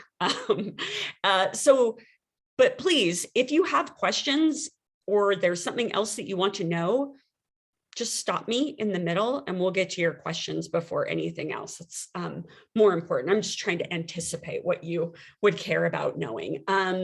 So I don't know if people have a chance to raise their fake hands for a minute, but if you are in a place where you can do so, raise your hand if you're familiar with HB 193 from last session, the push to expand state funding for full day kindergarten. Good. Hopefully some of you have benefited from it already. I know several charter schools were able to expand their programs. Okay.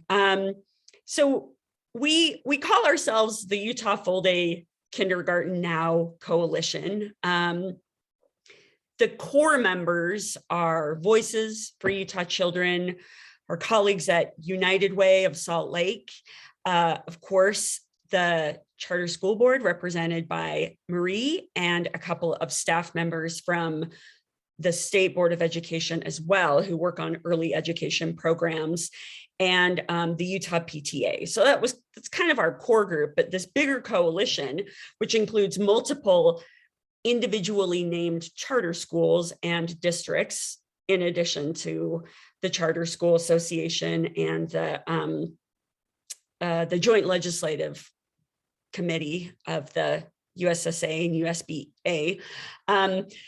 We're kind of like the broader effort, all working on really, at the end of the day, just trying to get more stable, sustainable state funding for full day kindergarten to meet the needs of parents who want to get engaged.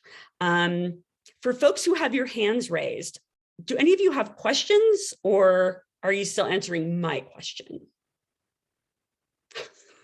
Sorry, I didn't mean to hand raise shame anybody. Just wanted to make sure I wasn't missing anything. Thank you for that.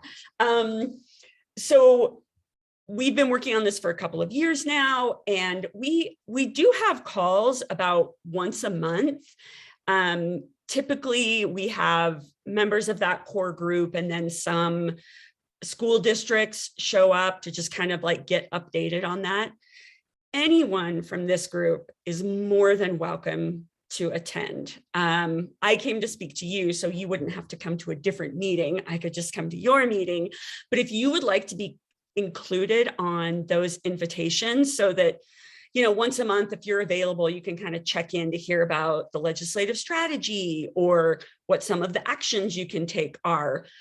Just let me or Marie know. If you give us your email address, we'll add you to the calendar invites. Our next one is tomorrow at 1 p.m. So you're welcome to join us if you would like. So most of you probably already know, if you're familiar with this effort, that during the last legislative session, during 2022's legislative session, we did not get what LEAs really need in order to expand their optional full-day kindergarten programs. And that was explained to us as, you know, a guarantee of ongoing funding, some sort of assurance that eventually all the kindergarten money will just be in the WPU and not all these different grant programs, and that there would be an expectation that the full amount of funding that would be needed to offer optional full-day kindergarten to every family would be rolled out over the next 3 years. And we did not get all of that when we left the session. So some of you hopefully benefited from the reduced amount of funding that we were able to secure, that additional 12.2 million. We know from our friends at USBE that LEAs, districts and charters, submitted requests for about 450 new full-day kindergarten classrooms, and that amount of money was only able to fund about 290. And I want to be clear too, as we are going back into this next legislative session and asking for those things that we asked for last year, that the funding be guaranteed, that it be eventually flexible and in the WPU without all of these separate grant programs. We will also continue to ask for the other elements that we had in last year's bill, which is kindergarten attendance remains optional and participation in full-day kindergarten on the part of families remains optional. I know there are different people in the education community that would love to make kindergarten compulsory, full-day kindergarten compulsory. That is not our intention. That is not our focus. That's not something that we're pushing for. We want every family to have access to the same options. That's all. So that they can make the choice that's best for their family and not be pushed into half day because that's all that's available, or full day because that's what somebody else thinks is appropriate for them. So as I mentioned, we'll be going into this next legislative session. The plan is to ask for the whole enchilada again, ask for enough funding over the next couple of years that all LEAs will have equal access to funding to offer full-day kindergarten as an option to as many families as want it in their school community. And also to push for one-time funding for capital expenses of, you know, expanding classrooms, buying desks, buying other materials, things like that. And our hope this year, why our ask will be different, and hopefully the answer will be different, is we're focusing really hard on three main strains of work. One is building more public support. We've already done a number of polls, and we've been doing more media, and we're working on parental engagement. The main reason to offer funding for full-day kindergarten expansion is that a lot of families want it and most of them can't get it right now. So we're really going to be trying to mobilize our families more, those that are interested in having it and don't have access, to speak out for it. We also want to do a better job of empowering and engaging any LEA that has the time and the inclination to be engaged. So that's kind of why we want to more explicitly reach out to our charter school partners and provide the opportunity to get engaged if that's something that you have the capacity to do and want to do. And then, of course, our legislative strategy, which is really to put so much pressure on our legislative leadership through public demand and through the schools in their community that they can't undercut our efforts at the last minute, which is sort of what happened last year.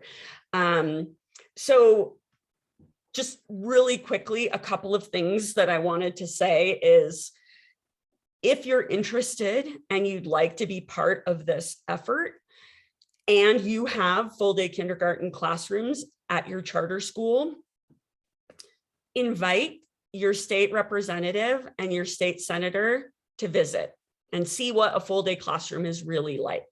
They kind of have an image in their head that I have not seen ever in a kindergarten classroom. So sort of dispelling those myths is really important. If you don't have full day kindergarten and you would like to have it, invite your legislator to your school and talk about why it would be important and why it's a priority for your school community. And if your charter school model doesn't need full day K and doesn't want full day K, no worries. Just know that our plan is not to change that for you or for the families and parents that you serve. But if you hear rumors about that say something different, reach out to Marie, reach out to me, reach out to anybody who's working on the campaign just to double check. We don't want to put anyone in an awkward position, and we want to make sure everyone has the correct information. So we're all working with the same set of facts. And then, yeah, if this is something that your charter school or your parents who participate in your charter school programming want, consider asking your board members if they will reach out directly to their legislators as well. They need to know that there's a lot of public support and that their job is not just to vote in favor of a bill to have full day kindergarten, but to really fight for it so that if it comes down to the funding chopping block at the end of the year, we can keep it off that chopping block because there's been so much supportive contact for optional full day kindergarten expansion from folks in their community. And I know charter schools are a really important part of that community for many of our legislators. So, and I wanted to acknowledge too that several of the folks here already have been engaged, reaching out to their legislators last year, working on op-eds with us. You were all amazing just to respond so quickly and to just jump right into the fight. And so appreciate that and would love to continue that relationship and expand it too. So with that, any questions or any feedback also that could make our effort better or make the resulting legislation more inclusive? That is correct, Melanie. The bill got drafted last year saying that all LEAs would be required to offer it. That was not the intention when it was drafted, and that wasn't something that we wanted to fight for. For districts, there was a workaround where they could maybe offer it at one school, then they were offering it. But if you're an LEA and you're a party of one, and it's not part of your model to offer at your school, we don't want to have it be required in that way. We do think that once the funding is there, and if schools are responding to parental interest, a lot of schools that don't have full day kindergarten will eventually have full day kindergarten, but I don't think anyone has the capacity or the interest to run around and make sure that everybody is offering just full day kindergarten. And we've got the experience with a bunch of different districts, at least, where they have fully expanded optional full day kindergarten, but they've only got it to like 85% because they have a couple of elementary schools where that's not what the families are into. There's sort of a critical mass who wants half day. So the goal is to continue to have it be optional and to make it understood that LEAs can and should work with parents to accommodate to the best of their ability those who want half day. So Nathan, I think your question is actually a complicated school funding question. We say full WPU, but you're going to realize like how little I know about this world, but you guys don't get a full WPU for your students, right?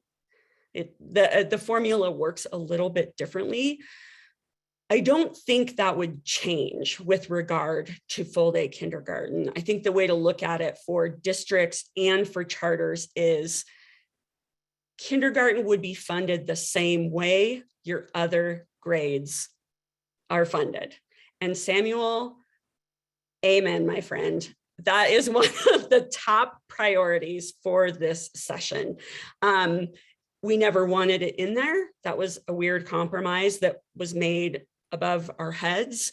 And yeah, we have a lot of schools that are very frustrated by that. And we don't think it's appropriate for schools and districts and charters that have already been on their own dime extending this to families because they know it's important to be penalized somehow for having done that already. So one of the things that we're also interested, one of the arguments that we want to make is not just, hey, here's my charter school, we would like to offer full day kindergarten and we can't, but hey, our charter school has been offering it and here's what we've given up because we have to fund it ourselves. And that is something that we want legislators to understand because it's not just about funding it, it's the state funding it, and you can spend your flexible dollars on other things is the idea. So Samuel, that's at the top of our list of reasons to push, not just for a bigger appropriation, but for legislation that specifically rescinds that.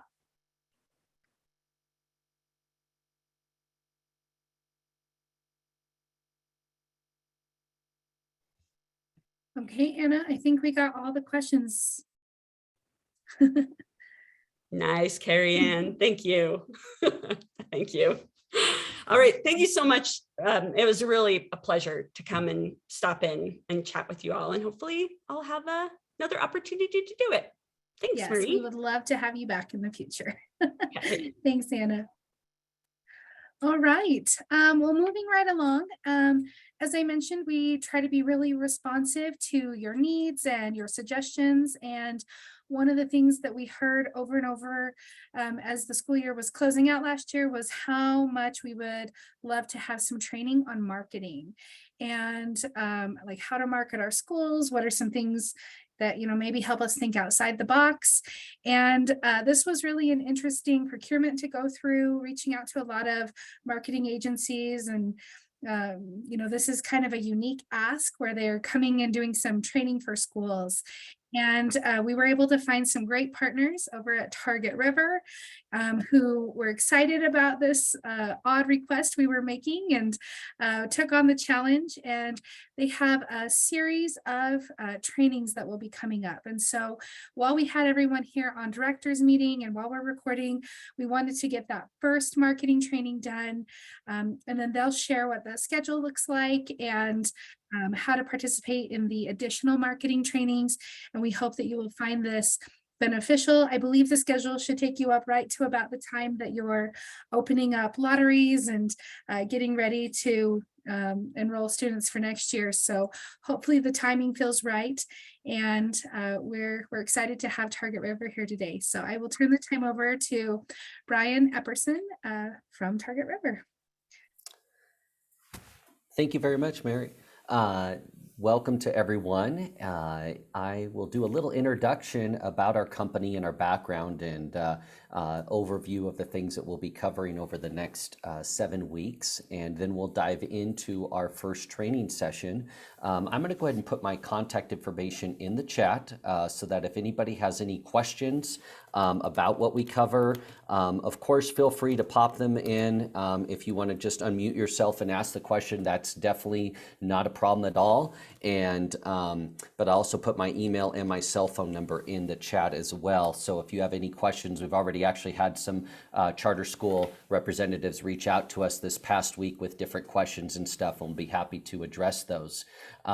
So by way of training and background, Target River is in our industry considered a full service marketing agency. What that basically means is we have capabilities to support clients with all forms of marketing and communication, from identifying the right marketing strategy to help an organization reach the ideal families or customers that they're trying to reach, to help with the planning of that, the execution of it, and also the creation of the messaging, whether that's messages that are going out via email or on a billboard or a radio ad or other things. Specifically within the space of education, we started working with school systems about 10 years ago, and our first probably 100 campaigns that we did with school systems were primarily in the areas of student retention. So ensuring those that have chosen to be a part of your system continue to stay there, as well as to attract new students, maybe that are entering school for the first time, or maybe their family previously chose another option like a public school in their neighborhood, a private school, an online program, and you want to share with them the opportunity to participate and join in your charter school. So we've done a lot of work there.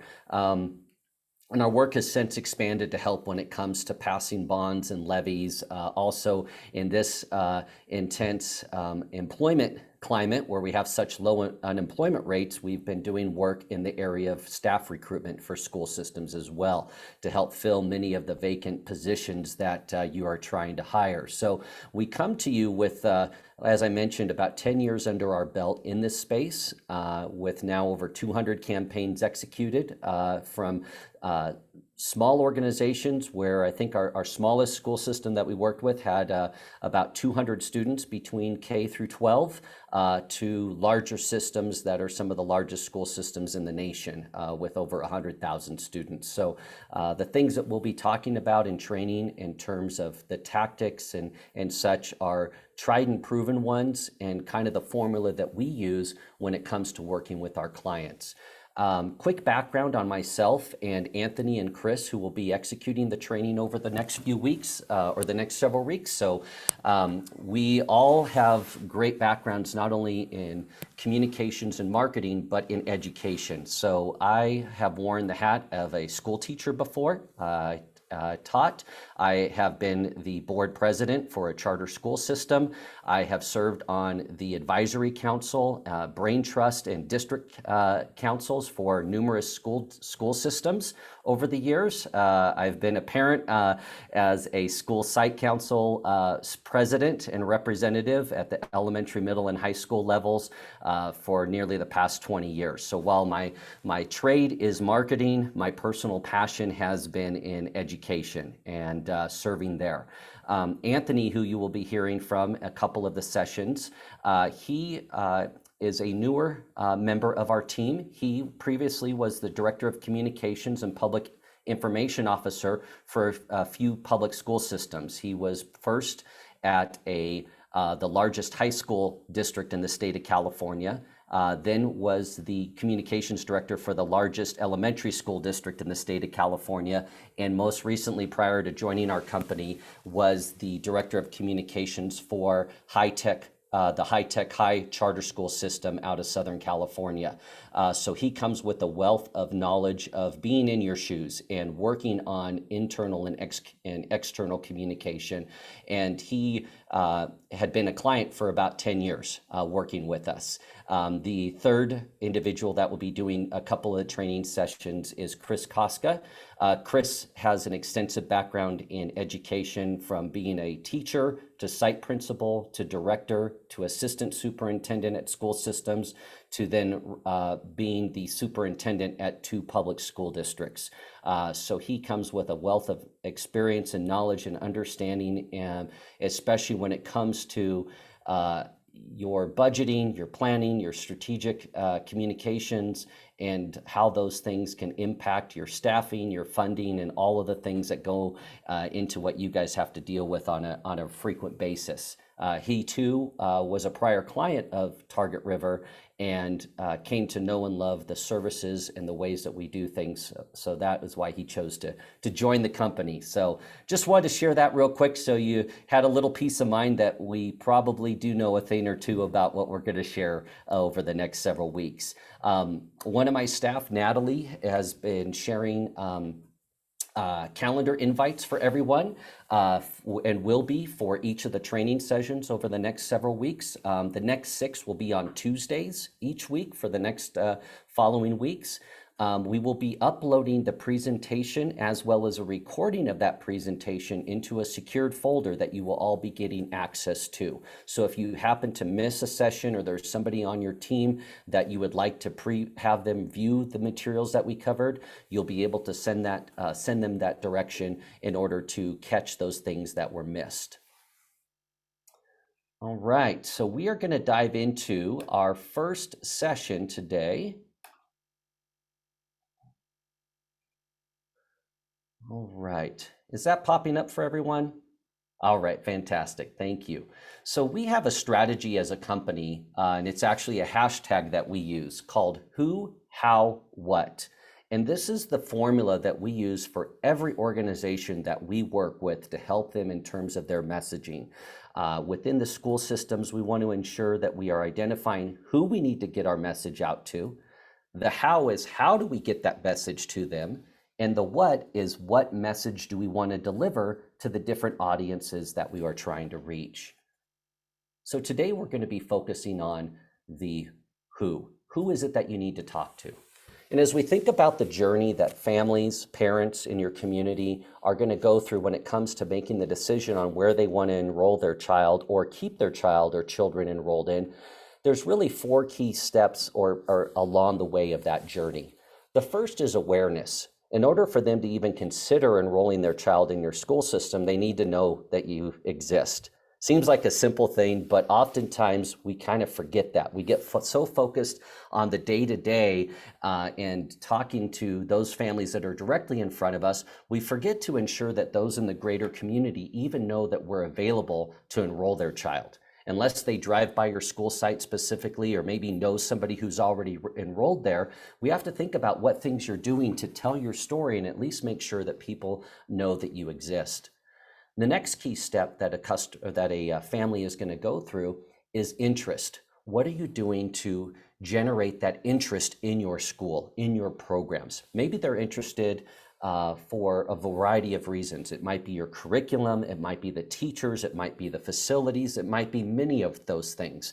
Maybe they have a passion for the arts or for STEAM or for STEM or languages that you might offer. So we need to think about what are those different types of things, those value propositions that you can offer that are going to pique interest in the families that you're talking to and sharing your message with. Once we know that there's possible interest, we want to create that desire for them to engage your school. That could be possibly scheduling a site visit or reading more on your website or watching more videos or having a call with a staff member or a teacher where they can really dive in and ultimately get to that point where they're making a decision. And that decision hopefully is to enroll their child in your system, but maybe it's not at that point because it's not the right fit or the right season for them to make a change. And maybe that decision is to pause and go enroll in the next year. For me as a parent, with my 4 children, my kids actually went to 4 different high schools. And it wasn't because we were moving all the time, it was because there was the right fit for each of them in the journey that they were experiencing. So one was really into business and accounting, so they went to a high school that had a pathway that really helped with that.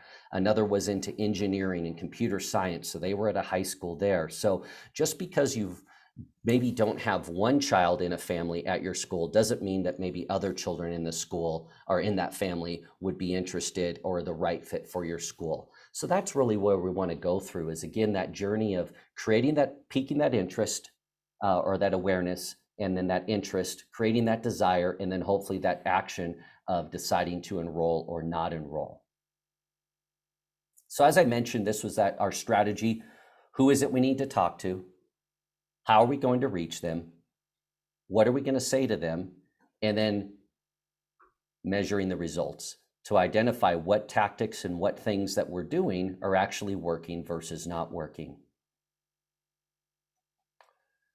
So when it comes to identifying who your audience is, there's 3 basic ways that you can target people with messaging, with advertising.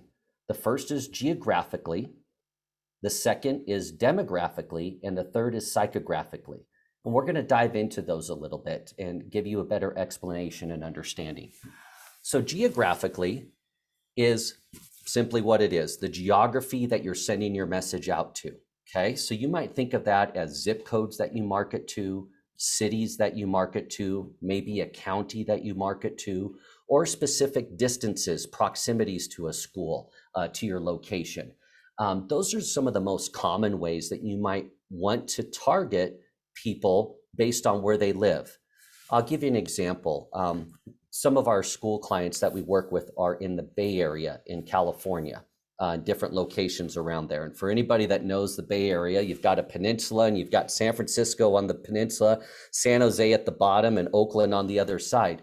They're all very close to each other as the crow flies. You know, to go from San Francisco to Oakland is only about 4 miles across the bay.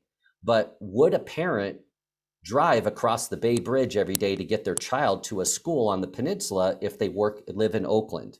Most likely not, unless the school's right by where they work. So that's why we really have to think about the geography of where we're sending a message to, and being kind of candid with yourself to say, okay, we have a great story to tell about our school of why somebody should enroll their child in our school. But how far are they really willing to go to bring them to our school site?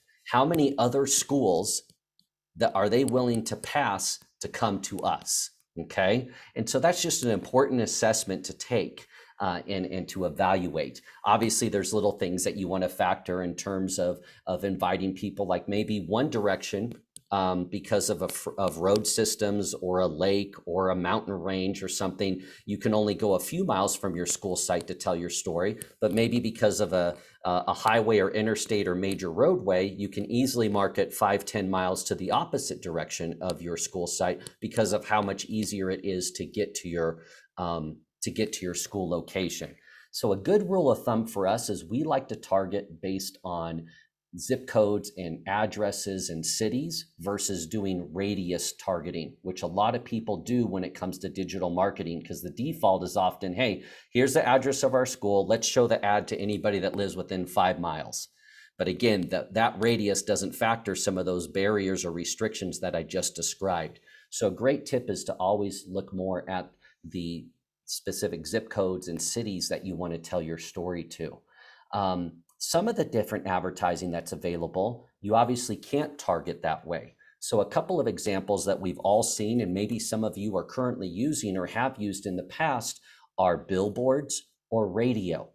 Those are both areas where you can pick the location of your billboard, but you can't control where people live that are driving by that billboard, right? So I live in Tooele County. My office is in Salt Lake County, downtown Salt Lake, and we have clients all up and down the Wasatch Front. So I'm often driving either down to Utah County or up to Weber County. And during that trip, I will often see billboards for various charter schools. And the question I always ask when I drive by those billboards is, how big is that school and where are they trying to attract people from, right? And most often the answer is, we want to make sure first that we're serving people that can reasonably get here in a driving distance. So that would be where you might want to say, well, gosh, is billboards necessarily the right thing? Because I'm targeting people that could potentially live all over the place. You know, they could live 2 counties away and they just happen to be going up there because of work or a meeting or a family event or whatever that is.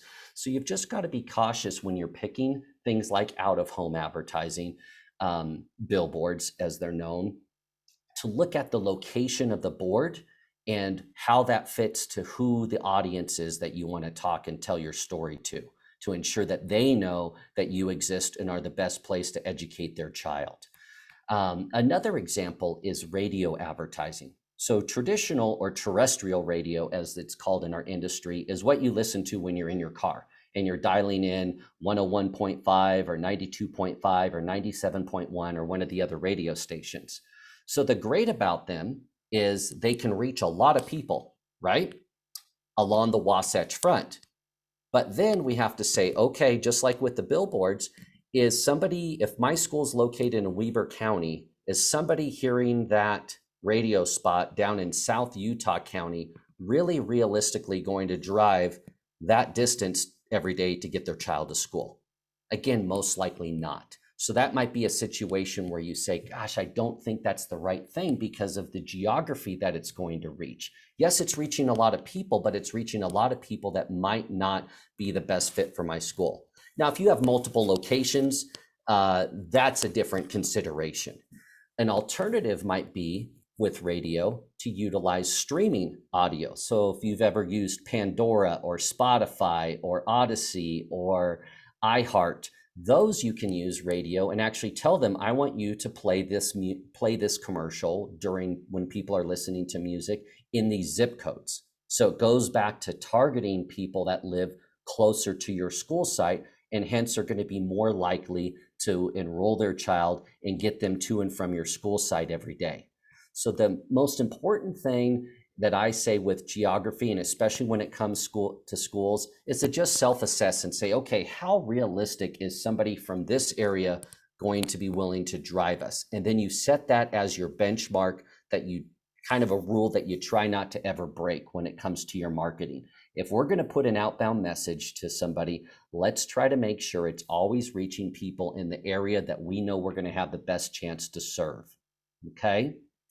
A couple of the geographic targeting that are listed there also are physical addresses. So think direct mail, okay, where you can strategically target and say, you know what, a perfect example, one of the tactics that we'll utilize often with clients, we just completed a campaign this past summer for a school system in Southern California near Disneyland, and they are expanding and offering full day not only kindergarten, but transitional kindergarten at all of their school sites. So they wanted to ensure that every family that had a child of preschool age whose family was not already enrolled in one of their schools knew about this great full day TK and kindergarten program that offers dual language, computer science, STEM, and STEAM. And so we did a direct mail piece to those specific households in the community to try to attract them to enroll and we were able to make it more cost efficient by just targeting those who didn't already have a child in their system, not understanding that most likely they could find out about the programs a different way. But that's where direct mail with a physical address can be efficient, because then you can just cherry pick the locations of who you want to send to. Any questions for anyone on that? Feel free to unmute and chime in if there's anything. And I'll be kind of expanding the examples as we go along here. I have a question. Yeah, fire away, Steve. Thanks, Brian. So with direct mail, I think we may have done this for the first time this year, but I've always had a question about how, I know you send it, but how is it received? Like, are people paying attention to direct mailings? I speak only for myself. I get hundreds in a month, and I rarely look at any of them, except I guess maybe it's something that I have a personal interest in. But in general, they go directly from my mailbox into the trash. Exactly. You're like me. When I get my mail, I get into my house and I stand right by the trash can. Okay. And it either makes the kitchen island or it makes the trash can. And it's either, okay, if it's a bill I need to pay from Rocky Mountain, of course, that has to make the kitchen island, unfortunately. But otherwise, unless it really jumps out to me, it's going in that recycle bin. you know? And so, and we'll talk about this more in future sessions, but there's some of the things that we do to ensure that there's a greater chance it makes the kitchen counter and not the trash can, is the style of paper we use. For instance, when we do a postcard, we use the slickest paper that's allowed to go through the US postal system before it gets rejected. It almost feels like it's a oily coat to it. So if someone's going through there and they feel it, it's going to stand out different. Another thing is we use a person's name as big as possible on there. So if we're sending it to you, it's going to have Steve across the top of it with a statement or a sentence that makes it stand out to you. If we know you're a parent of children that are 6 to 8 years old, let's say, we're going to say something about, Steve, we've got the perfect school for your children. Okay. So again, it's going to slow the person down because they see their name. So that's one of the other examples of ways that we will utilize direct mail effectively, is by using a unique paper and then personalizing it to the person so they feel like it was meant for them. The key thing is always starting with the data that you're sending it to. Are you sending it to people that truly fit your audience that you're trying to reach? And once you've checked that box, then you start going into some of those extra things with the design and the personalization and the paper. Okay, thank you. No problem. All right, so we've talked about geographic targeting. So this is an example where you might use a radius to say, hey, you know what? In this community, in our area, there's lots of roads and highways and stuff to get to somebody, or that somebody could get to our school. So we are going to go ahead and use a 5-mile radius to tell people in our community that we exist and we're a great place to bring their child. Okay. But again, we can also do that with the city instead, to say, hey, we want to ensure that anybody that's in Saratoga Springs or Stansbury Park or wherever city you're in is being potentially exposed to our ads. And then of course, another way is to do it by the zip codes, which is always quite efficient and effective. Okay. We've talked about geography. Next, we're going to talk about demographics, okay? In the primary different demographics that you might consider, think of things that you often fill out or complete when you do the census. So I don't know how many of you completed the census a couple years ago, but it's a lot of basic information about who you are and who your family is. So age ranges, gender, most significantly and importantly for your type of marketing, parental status. Okay. And there's different age ranges of parental status that you can select depending upon the marketing tool that you're using. But these are some of the most common ones that you might find if you're using Meta, which is Facebook and Instagram, maybe Google Ads, maybe radio streaming or video pre-roll or search or any of the other tactics that are out there. These are some of the common things. So if I'm a school and I want to reach children that are elementary age, maybe up into middle school, then I'm going to look for parents who have children of early school age and maybe preteens to tell my story to. So what's great here is we can first start back with that geography. So let's say we want to reach parents who live within these 10 zip codes that we think we can serve really well. Then we want to say, well, we don't want to reach everybody, right? We want to reach parents of children that would fit us. So maybe because we want to get children into a kindergarten or first grade program, we might reach parents that have preschoolers, children of early school age, and maybe preteens if we're promoting up to K-8. So that might be an example of an audience that we want to target. Now, if we're trying to promote things for our 9th through 12th grade, then we might want to roll in obviously that parental status of teenagers as well. There's other things you can layer in, like household income ranges, which we typically don't do when it comes to public education. We don't use that, but it is available. One of the others that we will add in as well, and something that we try to have running all the time, is a campaign that's targeting parents of children of the ages that your school serves that have recently or will be relocating into your area. right? So maybe your primary enrollment window is, I don't know, November through January, let's say. But if a parent moves into the community in March and you have space for them potentially, you'd like them to know about your school, right? So you might have a very small budget campaign that's running year round, that's always reaching out to those families that have just moved into the area to let them know that you exist, okay? So that's something that we set up and run for many of our clients year round. And then we have our focus when it comes to the prime enrollment periods, depending on what location they're in, what state and stuff. You can also target by language preference. So if we have schools that we work with where Vietnamese, Mandarin, Spanish are some of the primary languages that we'll translate into. The nice thing is some of the ad platforms will auto-translate for you. But if not, there's some great tools to be able to quickly translate basic copy so that you can make sure that when you're sending a message out, if you want to welcome and serve families where Spanish is the primary language of the parents, that you can get that message out there, for example. But these are some of the basic demographic targeting that we layer in. So again, you pick your geography, so those cities or zip codes you want to tell your story to. You pick that parental status of what type of age ranges you want of parents, and then we get into the next layer. Well, before I do that, any questions on the demographic targeting?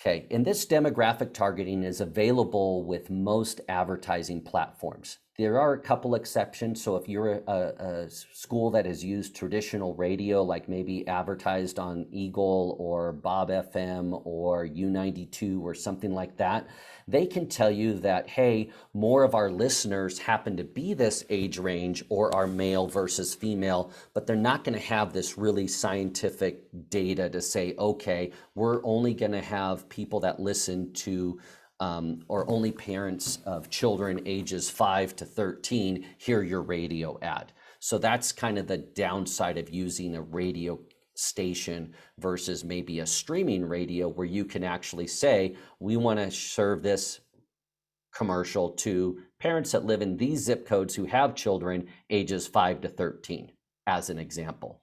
So not all of these are available on every platform, but for everyone that is, this is a great way to really drill down and target your audience. And we're always thinking, gosh, how can we most efficiently and effectively utilize the budgets that are putting out there, right? And we want to ensure that as many of the ads and messages as possible are reaching the exact audience that we want to serve it to. So again, we've kind of covered this, but some examples of how you might use this demographic targeting if you're promoting a kindergarten, a half day or full day program. Then of course, hey, let's target parents of preschoolers. Okay, and you can make that selection on the ad platforms. If you are talking about a high school where you've got your college readiness courses, maybe AP or maybe dual enrollment or concurrent enrollment or career pathways that are helping students be ready for their future after graduation, then you want to get that message to parents of preteens and teenagers. If it's where you're doing kind of a universal campaign and you have from kindergarten all the way to 12th grade, then of course you're going to select a lot of those age ranges, and you want to talk to parents of preschoolers, early age, preteen, and teenagers. And so what's great is if in this step you identify the different groups that you want to talk to, it really helps when we later on in the training talk about the messaging, because a message to what you want to say to a parent of a preschooler might be quite different than the message you want to give to a parent of a teenager who's looking to enroll in high school, right? There's going to be different key considerations. When I'm a parent of a preschooler and thinking about kindergarten or first grade, first thing I'm thinking about is my child going to be safe? When I leave them there, are they going to be cared for physically, emotionally, relationally, right? And yes, that's still important to the parent of the high schooler, but the parent of the high schooler is also thinking about, what are you going to do to equip my child so they're ready for four-year university, a trade school, a technical college, service to our country, or directly into career. So if we do our job here in the who section and identify the different audiences we want to talk to, it really builds the right foundation to help you when you're starting to think about what message you want to tell folks. Hey, Brian, there was Yes. one question that someone sent. Yes. Excuse me. Thanks for catching that. Yeah, they asked, how does the school find out this more personal information about people in their town, such as those who recently moved, etc.? Okay, great question. So a lot of the advertising platforms and websites we utilize are capturing data on us constantly. Okay, so if you go and spend any time today on Facebook, for instance, Facebook is learning more and more about you every time you use their platform. Google is learning more about you every single time you use Google Chrome as your website browser, or Microsoft is learning more about you as you're using Bing as your browser and search platform. So as we think about it as Hansel and Gretel, right? They left those crumbs along the way, and those are like data points about each of us. So the average household has about 1,000 data points that are known about them throughout the course of their usage. So you might, for instance, know which households tend to eat out more often based on the credit card purchases that they do. So you know, oh, hey, this is a family that likes to frequently eat fast food or fast casual and stuff. So these data points are all out there and available and to be utilized through the different platforms. So when we're doing advertising on Meta, which is for Facebook and Instagram, they've been compiling information and profiles about each of us that have accounts so that we can then make those different selections and target people like the ways that we're describing.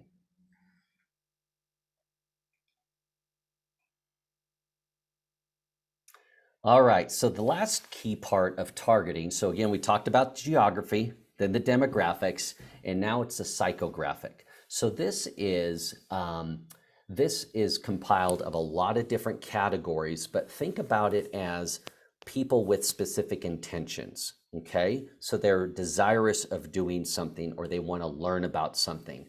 So they might have been searching recently for school options in their community, either by going to a search engine like Google or Bing and typing in best schools in my neighborhood, or elementary schools near me, or dual language programs for my child, or STEAM programs, or career pathways, or all the different phrases that people might use when they're searching for a school. So that data has been compiled and captured so that we know people in the community that have been recently looking for those types of resources. And so that's there's different phrasing to it that's considered in market. So people, maybe they've been searching for those terms. They've been going to school related websites. They maybe have gone to great schools and have been exploring the reviews of schools, or to Niche and gone and looked at school reviews, or Yelp. They might have been searching for those terms recently. So it's kind of like self-identifying that I'm in the market or interested in learning more about this because of things that I've been doing. When it comes to radio streaming, and if you're listening on Pandora or Spotify or other podcast platforms like radio.com or iHeart, again, they're building a profile about you to know, oh, these are folks that are interested in these certain categories of things, such as elementary school or certain grade information or dual language or math or science, or either categorical or age or grade specific things. So again, this is another layer that you can add on to really make your target audience really finite. And think about that like a traditional bullseye, right? And this is really getting down to that dead center of the red in the middle of a target. So for instance, if I have a campaign and I'm promoting it for a charter school that has from first grade all the way up to 12th grade, okay? I'm gonna have my general messaging that's going out that's gonna reach parents from preschoolers all the way up to teenagers.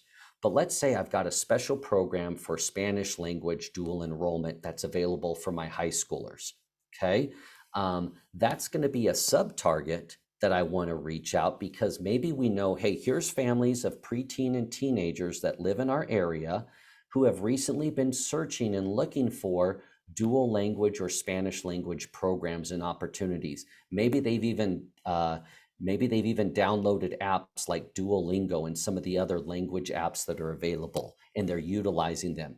Wouldn't that be who we'd want to tell about our dual language program? So this is where you can add that kind of extra ingredient especially when you have specific programs that you want to promote that are unique or maybe special to you guys that you want to differentiate. Because yes, you guys are all awesome. You're all wonderful. You all have great programs. Some of you have different programs that maybe you specialize in or a little better, or kind of your specialty of why people know you and come to you. Maybe it's performing arts, right? And you want to make sure that if somebody's into performing arts and they live in a community that you serve, you want to ensure that everybody that's into performing arts knows that your school has the best program in the area for it. That's where adding in the psychographic targeting would make that extra difference. Is that making sense to people?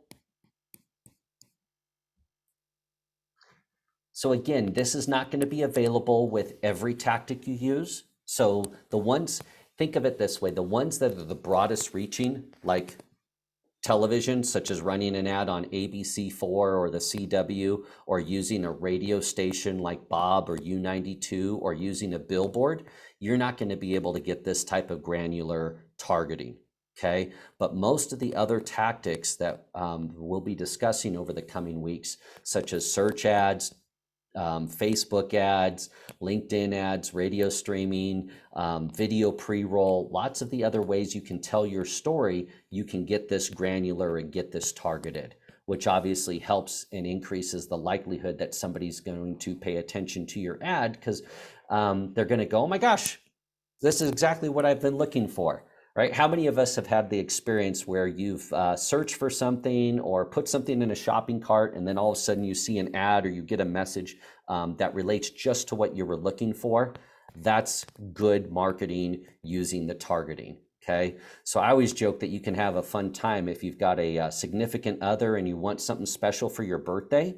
Go up to their phone and talk about that gift that you want in front of their phone for a few minutes. And next thing you know, they'll start getting ads about that gift or that item. So maybe you'll get what you want for your birthday. So, but so with the psychographic targeting, there's some additional things that go beyond that. So we can look and you can also add in people, hey, they live here, they're parents of children this age range, and they recently have visited these types of websites. Bingo, we want to talk to them. If it's recruitment marketing, which I know many of you are struggling to fill positions with, you can start targeting, hey, I want people that live in this area that fit this age range and currently have these types of job titles or have these certain job skills or these functions. So you can target based off of that. You can target based off of industries that people might be currently in. So I know we're talking a lot about enrollment marketing, but many of these tactics can be utilized to help you when it comes to recruiting as well.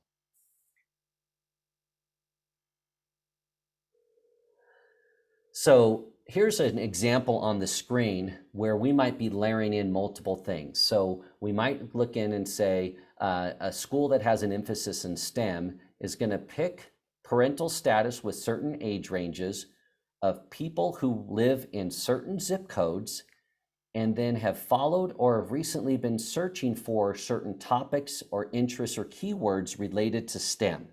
Okay, so that's how that magic might all come together when it comes to using your geography. So again, think zip codes or cities. Your demographics, so think most commonly parental status of what age range they have in the home, and then the psychographic, what people have been looking for, researching, exploring in recently on their device or on the shows that they watch and stuff. So this data is actually tracking in many cases what television programming you're watching as well to get an understanding of who you are. And that's one example of how it can kind of all come together to then be able to pinpoint the right target audiences for you in your school. Brian, there's 2 questions in chat. Fantastic. Do you see them or would you like me to read them to you? Let me, let's see here. Let me open up. There we go. Okay, I've got him now. Let's see here first. So the PowerPoint, yes, that's going to be uploaded into a secure drive that everybody is getting an invitation for. So you'll be able to have that at your fingertips. And then search platforms. So Carrie Ann, I think I understand your question, but if I'll answer, and if I don't quite get it right, go ahead and unmute and chime in if you'd like. So for search advertising, think of searches that you do by talking into your device or typing it, right? Those are about 92% of the searches done in the US are done through Google's search platform. Okay, and that's people searching for various things, but either specifically for a school by name or for schools in their neighborhood or for certain programs. So that's if you are running a search campaign, you are paying for when people are exposed and click onto an ad promoting your school. So if I have a great STEM program and I want to tell people about that, I might put a campaign together that shows ads about our STEM program to families when they search for things related to STEM. Okay, science, technology, engineering, math, and such, and other terms related to it. So when somebody and it pops up, so I might say, like for me, I live in Twilla County. So if I might say anybody searching in Twilla County that's using one of these phrases and is a parent of a child, next time they search one of these phrases, I want them to see an ad about our school because we've got an awesome STEM program, okay? And then they can click on it and get to your website to learn more about your school and the programs offered. You could do that with any terminology that you want. If it's just a general thing that you want to promote your great school or awards, but again, that's done with Google. And then the second primary search platform that we use is Microsoft Bing. That has the second highest volume of search in the United States. Okay, any other questions anybody would like to put in chat or unmute themselves to ask? Hopefully you guys are getting a sense of the importance of who you need to target. And I want to really emphasize it. This is the thing that we see most organizations, schools, nonprofits, universities, for-profit businesses miss the mark on. Everybody gets excited about how are we going to go tell our story? Let's go buy a billboard. Let's get a radio station going. Or, hey, let's build an awesome video. And they start thinking about what they're going to tell people, but they forget the most important thing. Who is it we're going to tell this story to? So that's why we always start our planning and why we started this training session focusing first on making sure you pick who it is you need to tell your story to, because you can, as I think you're picking up on, you can realize that will often dictate what types of marketing you want to do, right? And you might realize, oh my gosh, we were about ready to do a campaign on a radio station, but we're just a single school site that serves this one community. So yes, people that live in our little community of, let's say, Layton can hear the ads, but so can 2 million other people that live along the Wasatch Front that aren't ever going to come to our school no matter what we offer them. So that might not be the most efficient way to promote your school. Now, full disclosure, we love all types of marketing. And all types of marketing can potentially be good, but maybe not for your school. And that's the important thing. Figure out who it is you need to tell your story to, those 2, 3, or 4 different audiences, and then make sure you only ever spend marketing dollars on the tactics that allow you to tell your story to those people, okay? And so most often when it comes to things like billboards, we do use billboards for school systems, but more often than not, we're using boards that are not located along an interstate, but are located on major roads. So for instance, if they're in South Salt Lake County and they're near Sandy, for instance, we might use a billboard along State Street, but we wouldn't use a billboard on the 15. And you might go, well, why, Brian? There's 200,000 cars a day go by on the 15. True, but most of them are going by Sandy. They're not in Sandy and they're not staying in Sandy. So we would rather take a billboard that's in the community, that's nearby where the school site is, that's going to be driven by, it's going to be passed by folks that live in the community that are more likely going to want to enroll their child in your school. Okay, so that's again why the targeting selection is so important before you start spending the dollars on the tactics, because it'll really help guide you. We're doing a campaign right now for the Department of Health and Human Services to help ensure families that qualify for Medicaid and CHIP, so free and reduced health care for children, are taking advantage of the program. So we are using billboards, for instance, to tell that story. But again, we're strategically purchasing billboards that are located in communities that have a higher percentage of families who would financially qualify for this free or reduced health care. So that's again where we're taking that data to our target audience to then make the decisions on where we're going to place things. Any other questions? Well, awesome. Well, thank you everyone for the chance to be here with you all. And again, we'll be getting that this uploaded along with the recording of the training as well. And each week we'll be adding both the deck and the training video into that weekly folder, which everyone will have access to. So thank you very much for your time. And I'm going to go ahead and put my email again in the chat in case anybody missed it earlier on. And then also my cell phone number. So if you need to reach me, feel free to hit me up directly. Happy to answer any questions that you guys have. Thank you, Brian. And can you remind us, when is session number 2 scheduled for? Session number 2 is next Tuesday. And let's see here. That is at, I think 1 p.m. Mountain Time. Perfect. So, and I know Natalie's sharing that calendar with everybody as well. And I think that's the ongoing, every Tuesday is the training for the next 6 weeks after this. Right. Now that you've had a taste of it, hopefully everyone will want to participate in the rest of those. So thank you so much, Brian. We appreciate the great information today. Of course, not a problem at all. Awesome. All right. Well, we're down to our last agenda item, which is just our announcements and in case you missed it section. So we will go over to that. All right, we've tried to kind of condense and put a lot on one slide. So if any of these are things that you need more information about, please let me know and I'm happy to forward you the emails or get you the information from the Board of Education or from the State Charter School Board. So we have 3 slides of information from USBE. There's been a lot of emails from them. The first one is making sure that you saw that there was a guidance document sent for data collection on student sex. And that guidance is currently in effect. So please make sure that you've seen that and are utilizing that guidance. They also sent out, they're accepting high school nominations for presidential scholar awards. And so if you are at a high school, please make sure you get your nominations in. Those are due October 1st. Then they also sent that there is some free internet safety and digital citizenship trainings that are being offered for schools, for students. There's also some material that's there for parents and to support them as well. They are doing scheduling throughout this school year. So that is a requirement to make sure that you are having that internet safety and that digital citizenship provided to your students. So reach out to them, it's free and they will get that taken care of for you. They also send a reminder that at the end of the year, so May 31st, 2023, you will be having to complete annual assurance with the State Board of Education about laws governing the maturation and sex education instruction that has occurred at your school.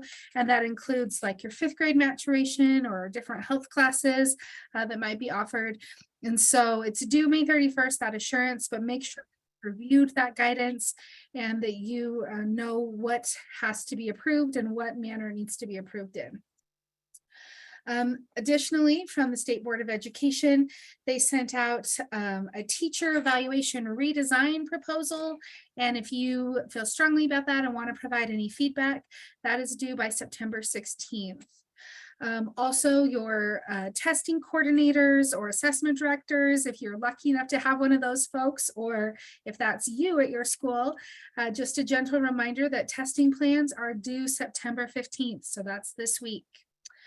The state was also compiling an updated list of ESPs, that's our education service providers, and that is due also by September 15th. And they did send some information about student safety reporting requirement changes that have occurred. And there's a webinar about that, 1:30 p.m. on September 16th. So that whole slide is all things that are happening this week. So make sure that if you have folks that are helping with those things, or if that's something that you're reporting student safety or you're doing this testing plans, that you have that on your radar, as those are all coming up this week. The last few things from USBE was a reminder about the timeline and the deadlines for the UTREX updates. And that just falls within that 1 week, October 1st to October 7th. Deputy Superintendent Scott Jones mentioned that October 7th is a hard date there. There is no flexibility on that. So making sure that your UTREX submissions are happening, and that if you need to review that timeline or those deadlines that are coming up, again, let me know if you're missing any of this information. I'm happy to send it to you and help support you through that. The literacy directors meeting has occurred for September. It was recorded and is available now. If you have that literacy director, please make sure they've checked in on that. Again, if that's one of the many hats that you wear, let me know if you need the access to that recording of the literacy directors meeting. Additionally, there was some information sent out about money that was sent to schools in August, and that was regarding positive behavior intervention systems and suicide prevention. And so there is a virtual information meeting regarding the use of those funds.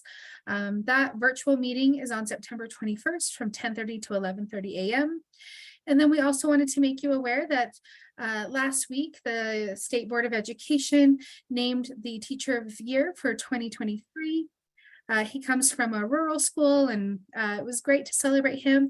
But the thing that I wanted to point out that was so exciting was that the first runner-up was from a charter school. And so she was at Ogden Preparatory Academy. We've shared her information a little bit, Teresa Hislop.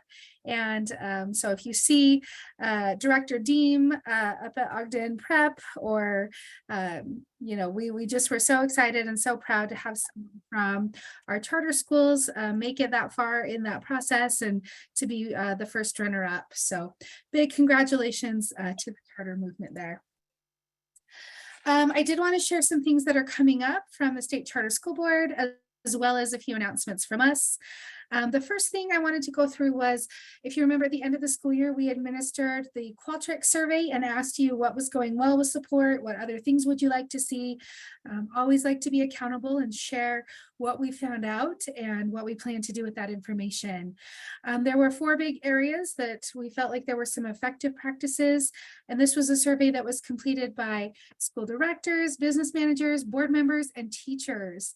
One huge celebration was that we had almost 400 teachers participate in that survey. So that was exciting. Please make sure that you're sharing information with your teaching staff. We want them to feel included. We had a little more than half of our directors participate too. So we love hearing your voices and finding out how we can support you. The things that were generally seen as things that went well last year was that we were able to build relationships through our training, that the content seemed relevant, and that there was a good variety of topics. We felt like the relevancy also, that we were addressing things that were current challenges, and that the trainings were generally grounded in charter school practices or charter school theories, as well as some positive technical pieces, that there were bullet points, there were recordings available, that we offered some different Q&A sessions. So we will continue to utilize those effective practices. Some of our opportunities to improve that hopefully you'll see some positive changes this year. We're again with that relationship building, feeling like that's positive, but not wanting it to feel like it's an advertisement when you're in a training. So we will be working on that. Also on the content, making sure that we are citing what research we're using, that we're diving deeper into subjects. So not being quite so macro in view, but really diving into like how to do this. That goes along with the next one, giving suggestions without guidance or examples, or some deviation from the topic. Another one was the relevancy, that it's easy to tune out when we're overwhelmed. We know that we're trying to keep things as simple and easy for you as possible. And then again, just some of the information was felt to not be relevant. The last one is in the technical pieces, some concern about pacing. So we'll try to adjust that, making sure that our pacing feels appropriate. Reading slide decks, making sure we're not just reading, but that we're able to present quality information. Scheduling is always a conflict, so we will make sure that we are always recording and sending those out in a timely manner. The chat box needed some better moderation, so hopefully that felt improved today. And then, of course, if you do need slides, let me know, and I'm happy to send those to you as well. Then just so you have it on your radar, there were top 3 requests of things to repeat. Our director section is the upper left quadrant here. So the things that you will see repeated from last year are our legislative updates, our executive evaluation, compensation and transition, as well as board staff relationships. There you can see here also what was requested by governing board members, by business managers, and by teachers. So those things will all be repeated this year. We did ask for some new requests. What do you want to see this year? So specifically under our directors and leadership, again, in that upper left quadrant, we had these topics that we are going to plan to address through to our directors meetings throughout the school year. So the first one was how to manage state complaints and student truancy, how to have leadership that really gives effective change, how to lead a school through a PCBL change, how to train teachers to be leaders, as well as supporting your teachers' mental and emotional health. Of course, if there are any other topics that you want to see, just let me know, and we're happy to be responsive and get those things planned for you. The last few updates from the State Charter School Board. Please remember that the required policies campaign is underway. I know Smriti has talked about that at some of our meetings last year. The list that's on the website has been updated and should be ready to go. If you're having trouble finding that from our homepage, there's a picture and it says school support. You'll click there and it's right in the middle of the page where it says the required policies, and it should link into that that document. Again, if you're having trouble finding it, let us know. We're happy to help you make sure you get there. We also wanted to show, we have not yet had any nominations for our Charter School Employee of the Month. And so we would really like to see this happening. And one great thing, in the past, it's only been open to our directors to nominate. Now it lives on our website, the nomination form. So your teachers are able to nominate people, your board members, excuse me, members of the public, if they come to the State Charter School Board website. So we would love to get some great Charter School Employees of the Month nominated. I did take a real quick little video just to show you off of like a phone view where you go. This is the landing page of the State Charter School Board's website. You'll notice it's the 5th bubble down. It says Charter Employee of the Month. So if you click on that, it'll then take you to this page where it has a nomination form. Click on that. And then it will take you into a Google Doc. You can fill this out at any time. It asks, what's their role? Why should they be chosen as Employee of the Month, and who they are that's nominating. So hopefully we will get some great nominations. The last few things, if your school has a podcast, if you have pictures that you want to share, if you want to be featured in our networking section of our new and improved newsletter, please reach out, please let us know. We would love to keep our student pictures current on our website, sharing on social media when we can. We'd love to have you featured in our networking section. And we've had requests from others in the field about who's doing podcasts, who has some great things to share. And so any information that you have on those things, please keep us updated, and we're happy to share and celebrate you. And then our last thing to make you aware of is that next month, our meeting is on Tuesday, October 11th. The normal Monday schedule is the rest of the year, but in October, we have Columbus Day or Human Rights Day, Indigenous Peoples Day, however you celebrate that. And that is a state holiday. So the state office is closed on October 10th. So we will have our meeting on October 11th. If you were paying attention in Brian's presentation, you'll know that that is a Tuesday. So 1 to 2 will also be a marketing presentation, and we don't want to compete with that. We want you to feel like you can go to both things. So our schedule is adjusted. It's just 2 o'clock to 3:30 p.m. again over Zoom. So you can go to that marketing training and then hop over to our charter directors meeting Zoom. So we hope that we see you there. And that is it for today. I am so happy to give you back about 25 minutes of time. And if there's anything you need, we'll stay on for a minute. Otherwise, have a great afternoon. Thanks, Marie. Thank you. We'll see ya. Bye-bye.